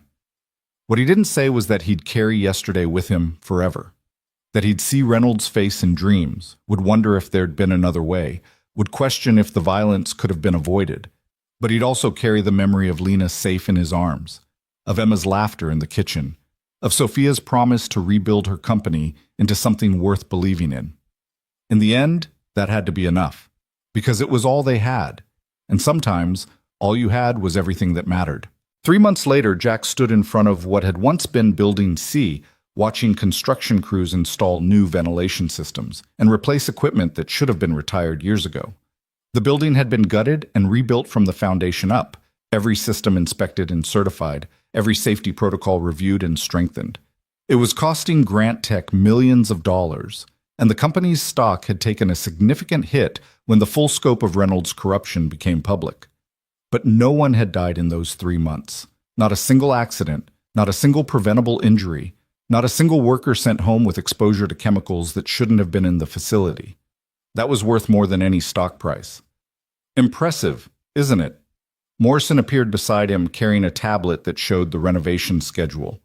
The floor supervisor had been promoted to safety operations manager, one of Jack's first decisions when he'd taken over as director. We're ahead of schedule. New equipment arrives next week, and we should have full production capacity restored by end of month. And the workers? How are they adjusting to all the changes? Morrison smiled. Are you kidding? Morale's higher than I've seen in a decade. People actually feel safe coming to work. They know someone's looking out for them now, that profit isn't the only thing that matters. He paused. Jack, I've worked in manufacturing for 20 years. I've never seen a company prioritize safety like this. What you and Ms. Grant are building here, it's special. Jack accepted the compliment with a nod, though part of him still struggled with his new role. He wasn't used to having an office, to wearing business casual instead of coveralls, to sitting in meetings where his opinions actually shaped policy. But he was learning, adapting, using his platform to make changes that mattered. His phone buzzed with a text from Sophia, board meeting in 20 minutes. Need you there. Jack excused himself from Morrison and made his way to the executive building, a structure he'd once only entered to fix broken equipment. Now he had an office on the third floor with his name on the door and a view of the manufacturing campus he was working to transform. The boardroom was already filling when Jack arrived. Men and women in expensive suits, some supportive of Sophia's new direction, others openly hostile to changes that were cutting into profit margins. Jack took his seat at the table, directly to Sophia's right, a visible symbol of her commitment to safety over shareholder returns. Sophia called the meeting to order, her voice carrying the authority of someone who'd survived an assassination attempt and come out stronger. Thank you all for coming. I know some of you have concerns about our recent expenditures and the impact on quarterly earnings. Jack, would you walk the board through the safety improvements we've implemented? Jack stood, pulling up a presentation on the screen behind him. For the next 15 minutes, he detailed every change: new equipment, updated protocols, mandatory safety training, independent oversight committees, worker advocacy programs. He showed accident statistics that had dropped to near zero. He showed employee satisfaction scores that had increased by 40%. He showed productivity numbers that, despite the doomsayers' predictions, had actually improved because workers who felt safe worked better. When he finished, one of the board members, a venture capitalist named Hammond, who'd been vocal in his opposition, raised his hand. Mr. Miller, these improvements are admirable, but they're also expensive. We've spent over $60 million in 3 months. Our stock is down 18%. At what point do we acknowledge that this level of investment in safety is simply not sustainable? Jack met Hammond's eyes without flinching. Mr. Hammond, Charles Reynolds' corruption and negligence resulted in at least 4 confirmed deaths and countless injuries. The lawsuits from those deaths alone would have cost the company over $100 million plus immeasurable reputational damage. The $60 million we've spent is insurance against that ever happening again. But more importantly, it's the right thing to do. The right thing doesn't always align with shareholder value. Then maybe shareholder value isn't the only metric that matters. Jack's voice was calm but firm. I'm not an executive. I don't have an MBA. But I know what it's like to watch good people die because someone chose profit over safety. I know what it's like to be punished for saving a life. And I know that Grant Tech can either be the kind of company that values human beings, or it can be the kind that values quarterly earnings reports. It can't be both. The room was silent. Hammond leaned back in his chair, his expression unreadable. Then another board member, an older woman named Patricia Chen, who Jack had learned was Michael Chen's aunt, spoke up. I move that we continue Director Miller's safety initiatives for a minimum of 2 years with full funding and board support. All in favor? 6 hands went up immediately. After a moment's hesitation, 2 more joined them. Hammond's hand remained down, but he was outvoted. Motion carries, Sophia said, a small smile playing at her lips. Thank you, Jack. That will be all. Jack returned to his office, his hands shaking slightly from the adrenaline of confronting a room full of people who controlled billions of dollars. But he'd meant every word. Some things were worth fighting for, even when the fight was uncomfortable. His office phone rang. Jack answered to find Jennifer Park on the other end, her voice bright and energetic. She'd returned to work a month ago, this time in a newly created position as internal auditor with direct reporting authority to Sophia and the board. Her job was to ensure that what had happened under Reynolds never happened again. "Jack, you need to see this," Jennifer said. "I just finished reviewing the maintenance budgets for the satellite facilities. Everything checks out perfectly. No deferred maintenance, no redirected funds, no suspicious expenditures. It's all clean. That's what we're aiming for." "I know, but you don't understand. 6 months ago, these books were a disaster. Now they're a model of transparency and accountability. What you've built here, what Sophia's committed to, it's working. It's actually working." Jack felt something unfamiliar. Pride, maybe, or hope. "Thanks, Jennifer. Keep watching. The moment anything looks questionable, you let me know immediately." Always. After work, Jack drove to pick up Lena from school. She'd returned to her normal routine quickly, the resilience of childhood allowing her to process trauma in ways adults couldn't quite manage. She still had nightmares occasionally, still asked questions about what had happened at the lake house, but mostly she was just Lena, curious, brilliant, obsessed with astronomy, and convinced she'd be the first person to walk on Jupiter. "Dad!" She bounded toward the truck, her backpack bouncing with each step. "Guess what? Mrs. Harrison said my Jupiter project was the best in the class. She's going to display it in the hallway for the whole school to see." "That's fantastic, sweetheart. I'm so proud of you." Lena climbed into the truck, then turned to him with sudden seriousness. "Dad, can Emma come over this weekend? She wants to help me build a model of the solar system for the science fair." "I'll check with her mom, but I'm sure that'll be fine." Emma and Lena had become inseparable in the months since the lake house. They had playdates twice a week, sleepovers once a month, and a friendship that had been forged in circumstances no child should have to experience but had somehow emerged beautiful and genuine. Watching them together, Jack sometimes wondered if they truly understood how close they'd come to losing everything, or if children were blessed with the ability to find joy even in the shadow of tragedy. That evening, Jack's apartment, which he'd upgraded to a larger place in a better neighborhood, courtesy of his new salary, hosted an impromptu gathering. Marcus Thompson arrived with his family, Chen stopped by after his shift, and Sophia came with Emma and a lasagna she'd attempted to make herself. "I should warn you," Sophia said as she set the dish on Jack's kitchen counter, "I'm not much of a cook. This might be inedible." "It's the thought that counts," Jack assured her, though he made sure to have pizza delivery on speed dial just in case. The adults gathered in the living room while the girls retreated to Lena's bedroom to work on their solar system project. Marcus's daughters, Megan and Claire, joined them, and soon the apartment was filled with the sound of children's laughter and animated discussions about planetary orbits. "How are you holding up?" Marcus asked Jack, handing him a beer. "Big changes in 3 months. New job, new responsibilities. New life, basically." "Some days are better than others," Jack admitted. "I still have moments where I second-guess everything.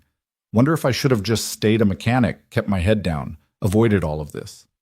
"But you didn't," Chen observed. "You saw something wrong and you fixed it. That's not something to regret." Sophia raised her glass of wine. "To fixing things, and to the people brave enough to try." They drank to that, a small group of people who'd been thrown together by circumstances and had somehow become something like family. Sarah Thompson and Sophia discovered a shared interest in contemporary art. Marcus and Chen swapped military stories.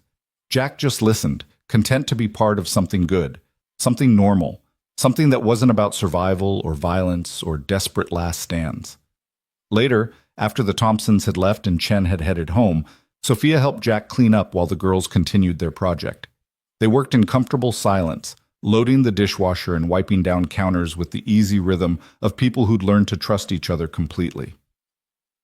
"I got a call from Agent Reeves today," Sophia said as she dried a plate. "The trials for Reynolds' tactical team are scheduled for next month. She wants both of us to testify." Jack had been expecting this. The legal aftermath of that day at the lake house had been complex, multiple agencies involved, overlapping jurisdictions, questions about use of force and self-defense. But ultimately, every investigation had concluded the same thing: justified actions in defense of innocent lives. "How do you feel about testifying?" Jack asked. "Nervous, angry, relieved that it's almost over." Sophia set down the plate and turned to face him. "Jack, I've been thinking about something, about what happens after the trials, after all of this is finally finished. What's that? I want to create something permanent, something that ensures what we went through, what those four workers and their families went through, never happens again. Sophia's eyes were bright with purpose. I want to establish a foundation, the Phoenix Response Center. It would train workers in safety protocols, teach executives about ethical responsibility, provide resources for whistleblowers who see corruption and don't know how to report it safely. Jack felt that familiar sensation of pieces clicking into place, of a path forward that made sense. I think that's a brilliant idea. I want you to help me run it. Not now, you're needed at Grant Tech. But eventually, when the company's safety culture is solid and sustainable, I want us to take what we've learned and teach it to others. I want to make sure no other company can do what Grant Tech did under Reynolds. You're talking about changing entire industries.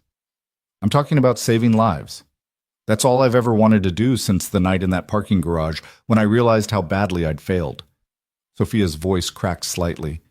I can't bring back those four workers. I can't undo the pain their families suffered, but I can make sure their deaths meant something, that some good came from all the bad. Jack reached out and squeezed her shoulder, a gesture of support and understanding.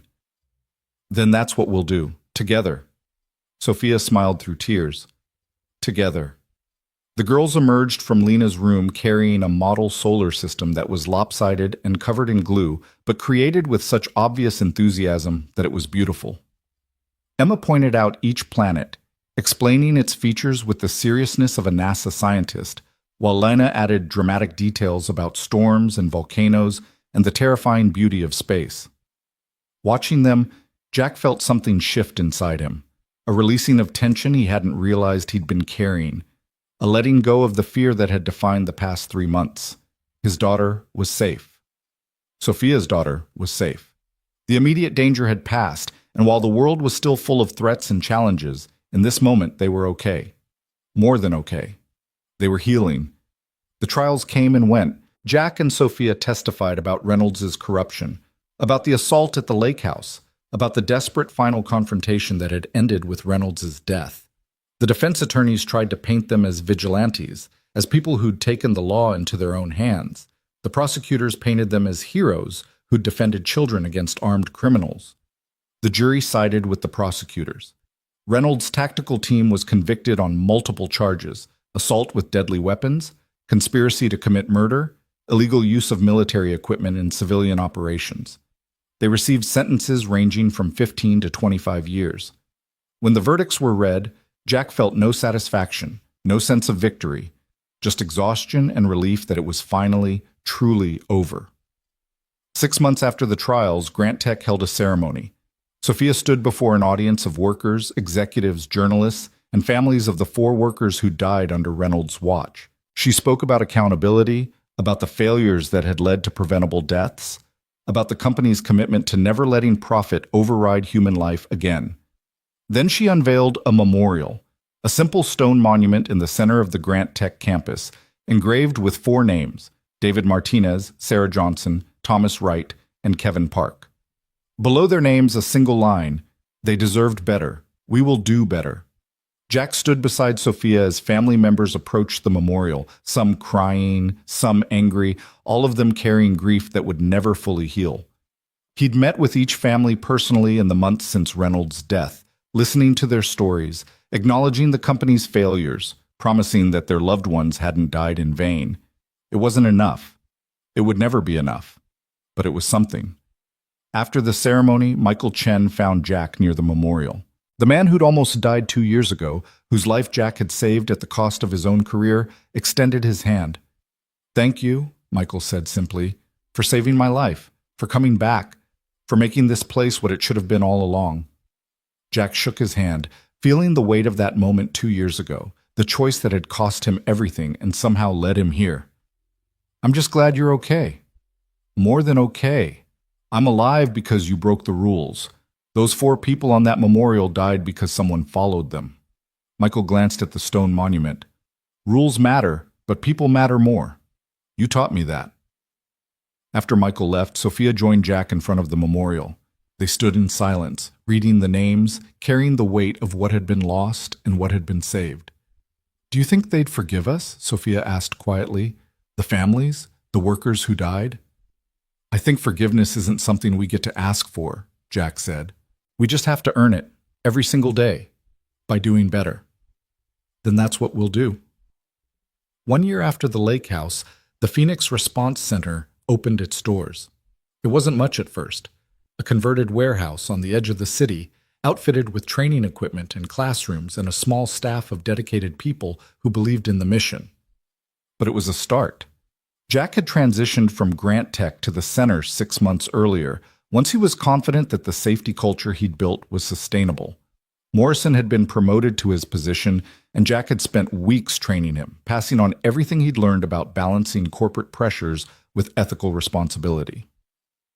The center's first training class consisted of 20 workers from various industries: manufacturing, construction, chemical processing.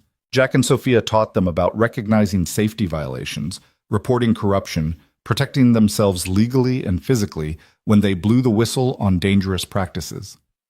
On the last day of training, one of the students, a woman named Rosa, who worked in a textile factory, raised her hand. "Mr. Miller, what you did, standing up to Reynolds and exposing the corruption at Grant Tech, that took incredible courage. How do we find that kind of courage when we're just ordinary people trying to keep our jobs?" Jack thought about that question for a long moment before answering. "I'm not courageous, I'm just stubborn and maybe a little stupid. But here's what I've learned. You don't need to be a hero to do the right thing. You just need to be willing to take one step forward, even when you're scared. You take that step, and then another, and another, and eventually you look back and realize you did something that mattered. But what if taking that step cost you everything? Your job, your career, your safety? Then you decide what matters more. Your temporary comfort or someone else's life? Because that's what it comes down to. When you see something dangerous and you stay silent, you're making a choice that someone else might pay for with their life." Jack's voice was gentle but firm. "I'm not saying it's easy. I'm not saying there aren't real consequences. But I am saying that some things are worth fighting for, even when the fight is scary." Rosa nodded slowly, absorbing this. Around the room, other students were taking notes, their faces showing a mixture of determination and fear and hope.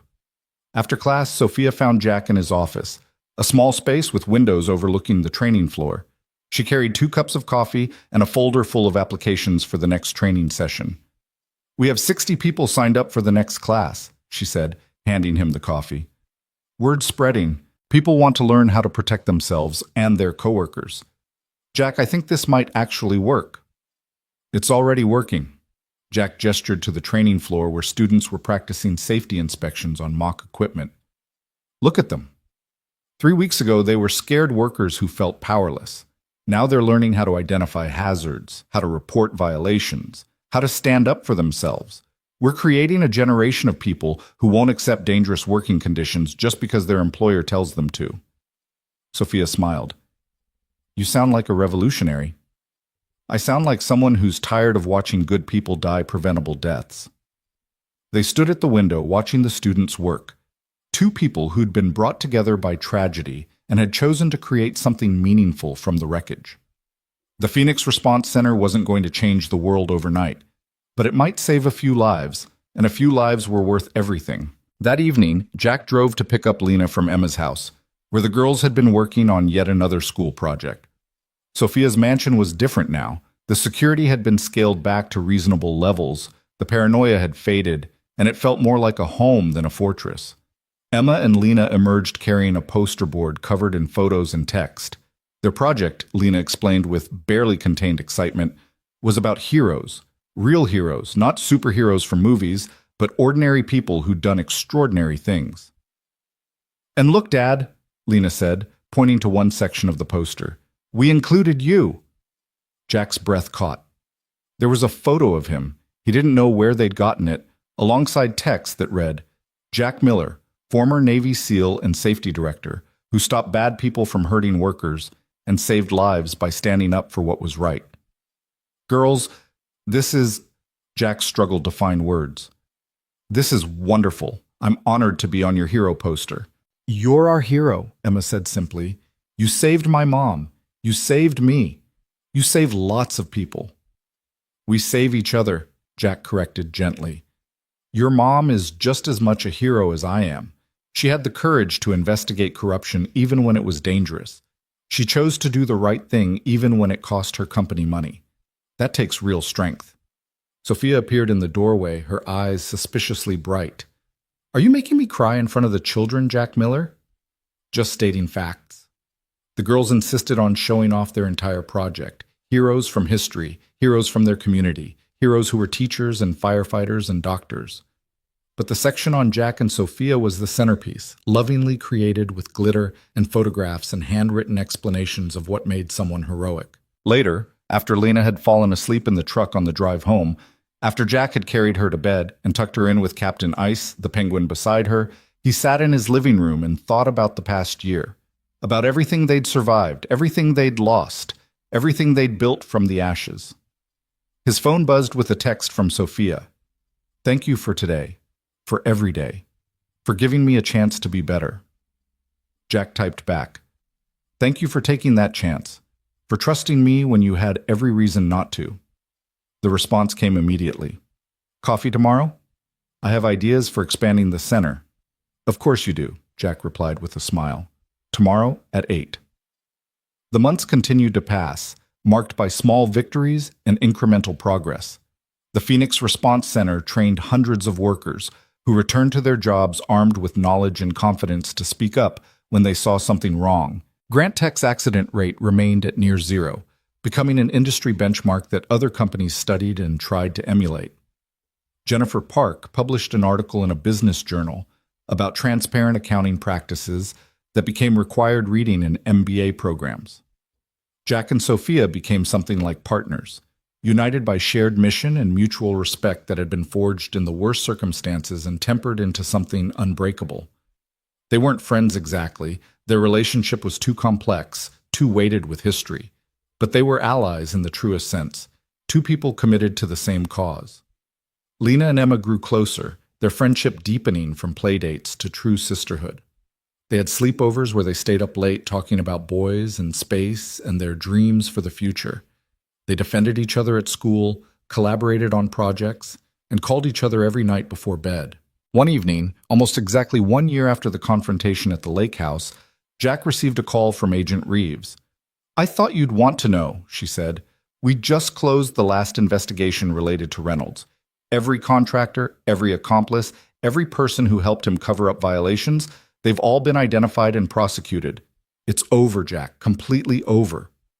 Jack felt something release in his chest, a tension he hadn't realized he'd been carrying for 12 months, a hypervigilance that could finally relax. Thank you, Agent Reeves, for everything. You did the hard part. I just filed the paperwork. Reeves paused. Jack, what you and Sophia built, the safety protocols at Grant Tech, the Phoenix Response Center, the cultural shift you're creating, that's how you change systems. Not just by catching bad guys, but by making it harder for bad guys to exist in the first place. After the call, Jack walked to Lena's room. She was asleep, her astronomy posters covering the walls, her books about space exploration stacked on the nightstand. He stood in the doorway, watching her chest rise and fall with steady breaths, and allowed himself to feel something he hadn't felt in a very long time. Safety. True, deep, genuine safety. The monsters were gone. The investigations were closed. His daughter could sleep without fear, could dream about Jupiter and nebulae and distant galaxies without nightmares about gunfire and violence. They'd made it through. Somehow, impossibly, they'd survived. 2 years after the parking garage assault, the Phoenix Response Center held its first anniversary celebration. Over 300 people attended, workers who'd been trained, families of workers who'd been saved by whistleblowers who'd gone through the program, journalists who'd covered the Reynolds scandal and its aftermath. Jack stood at a podium, looking out at the crowd, and for once didn't feel the familiar anxiety of public speaking. These were his people, workers and fighters, and ordinary individuals who'd chosen to do extraordinary things. 2 years ago, he began, I was a mechanic who heard a child scream for help. I didn't think about consequences or costs or personal safety. I just responded because someone needed help. That's all any of us are trying to do here. Respond when someone needs help. Whether it's stopping an assault, reporting a safety violation, or teaching someone how to protect themselves and their coworkers, we're all just responding to that same call for help. He paused, looking at Sophia, who stood at the side of the room with Emma and Lena. Someone once told me that heroes are just people who don't walk away. I don't know if that makes us heroes, but I know it makes us better than we were. And maybe that's enough. Maybe being better, helping where we can, refusing to walk away, maybe that's all anyone can ask of us. The applause was thunderous. Jack stepped away from the podium, feeling lighter than he had in years.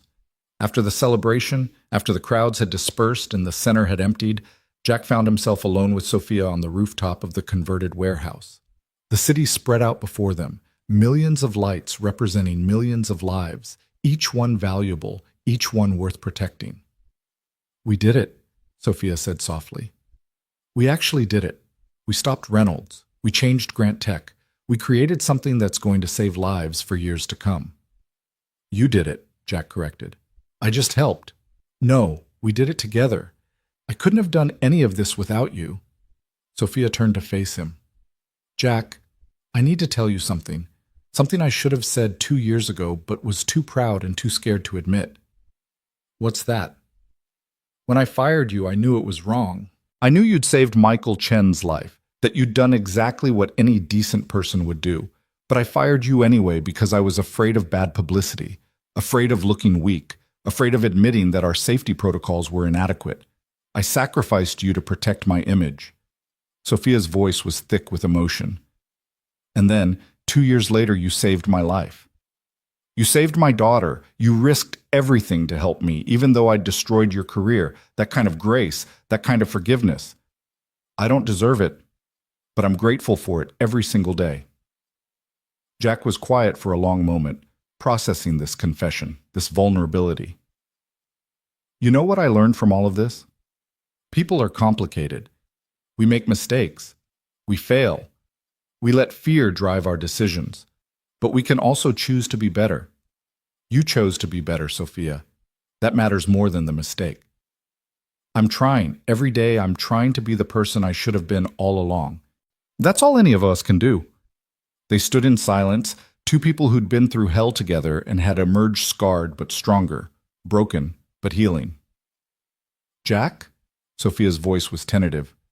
"Thank you for not walking away, for being the hero the girls needed. The hero I needed." Jack smiled. "Heroes are just people who don't walk away. You taught me that." "No," Sophia said, smiling through tears. "You taught me that. I just wrote it down." 3 years after that night in the parking garage, on a crisp autumn evening when the leaves were turning gold and the air smelled of wood smoke and possibility, Jack returned home to find an envelope waiting for him. Inside was an invitation, Emma's 8th birthday party, with a handwritten note from the birthday girl herself. "Dear Mr. Jack, you have to come to my party because you and Lena are family now. Mom says families are the people who stay with you when things are hard. You stayed. That makes you family. Love, Emma. P.S. There will be cake." Jack read the note 3 times, each time feeling something shift in his chest. Grief for all they'd lost, gratitude for all they'd survived, hope for all they were building. He called Sophia. "We'll be there. Tell Emelina and I wouldn't miss it for anything." "Jack, about the note, Emma wrote that herself. I didn't tell her to call you family." "I know, that's what makes it perfect." The party was everything a child's birthday should be. Laughter and games and too much sugar and moments of pure, uncomplicated joy. Jack watched Lena and Emma blow out candles together, watched them make wishes that he hoped with his entire being would come true, watched them live the childhood they deserved. Later, as the sun was setting and parents were collecting their children, Marcus Thompson pulled Jack aside. "You look happy, brother. Really, genuinely happy. When's the last time you felt that way?" Jack thought about it. "Maybe before Afghanistan, before I got injured, before everything fell apart." "And now?" "Now I'm building something instead of surviving something. There's a difference." Marcus smiled. "Yeah, there is. I'm proud of you, Jack. For everything you've done, everything you've become." I'm just a man who heard a child scream and decided to help. No, you're a man who heard a child scream and decided to change the world. That's different. That night, after Lena was asleep and the apartment was quiet, Jack sat at his kitchen table and wrote a letter. Not to anyone specific, but to the universe, to the future, to the version of himself who'd been sitting in the same spot 3 years ago, wondering if doing the right thing had been worth the cost. He wrote about Sophia and Emma, about the Phoenix Response Center, about Grant Tech's transformation. He wrote about the workers who were alive today because of safety protocols that hadn't existed 3 years ago. He wrote about Lena's dreams of space exploration and Emma's determination to become a scientist who solved impossible problems. He wrote about redemption and second chances and the strange mathematics of justice, where sometimes losing everything was the only way to find what truly mattered. At the bottom of the letter, he wrote a single line, the same line that had been written above the Phoenix Response Center's entrance, the motto that had guided everything they'd built. Heroes are just people who don't walk away.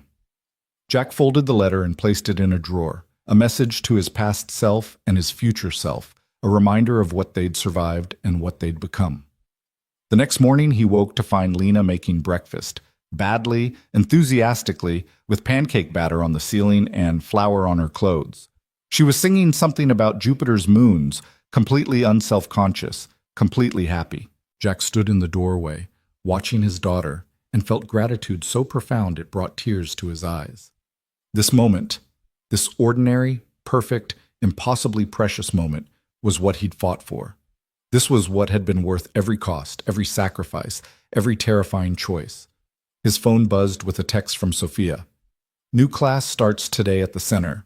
25 students. Ready to change more lives? Always, Jack texted back. That's what we do.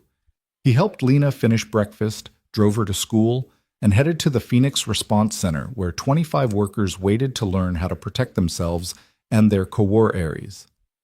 Each one of them represented potential lives saved, future tragedies prevented, families that wouldn't have to grieve preventable deaths. Sophia met him at the entrance, carrying coffee and lesson plans, and the determined expression of someone who'd found her purpose. Together, they walked into the center, into the work that defined them, into the mission that had brought them together and transformed them both. Heroes are just people who don't walk away. They hadn't walked away. They'd stayed. They'd fought. They'd built something beautiful from something broken. And in the end, that was all that mattered. The story that had begun with a child's scream in a parking garage had become a story of redemption, of courage, of ordinary people doing extraordinary things because they refused to accept that the world had to be the way it was.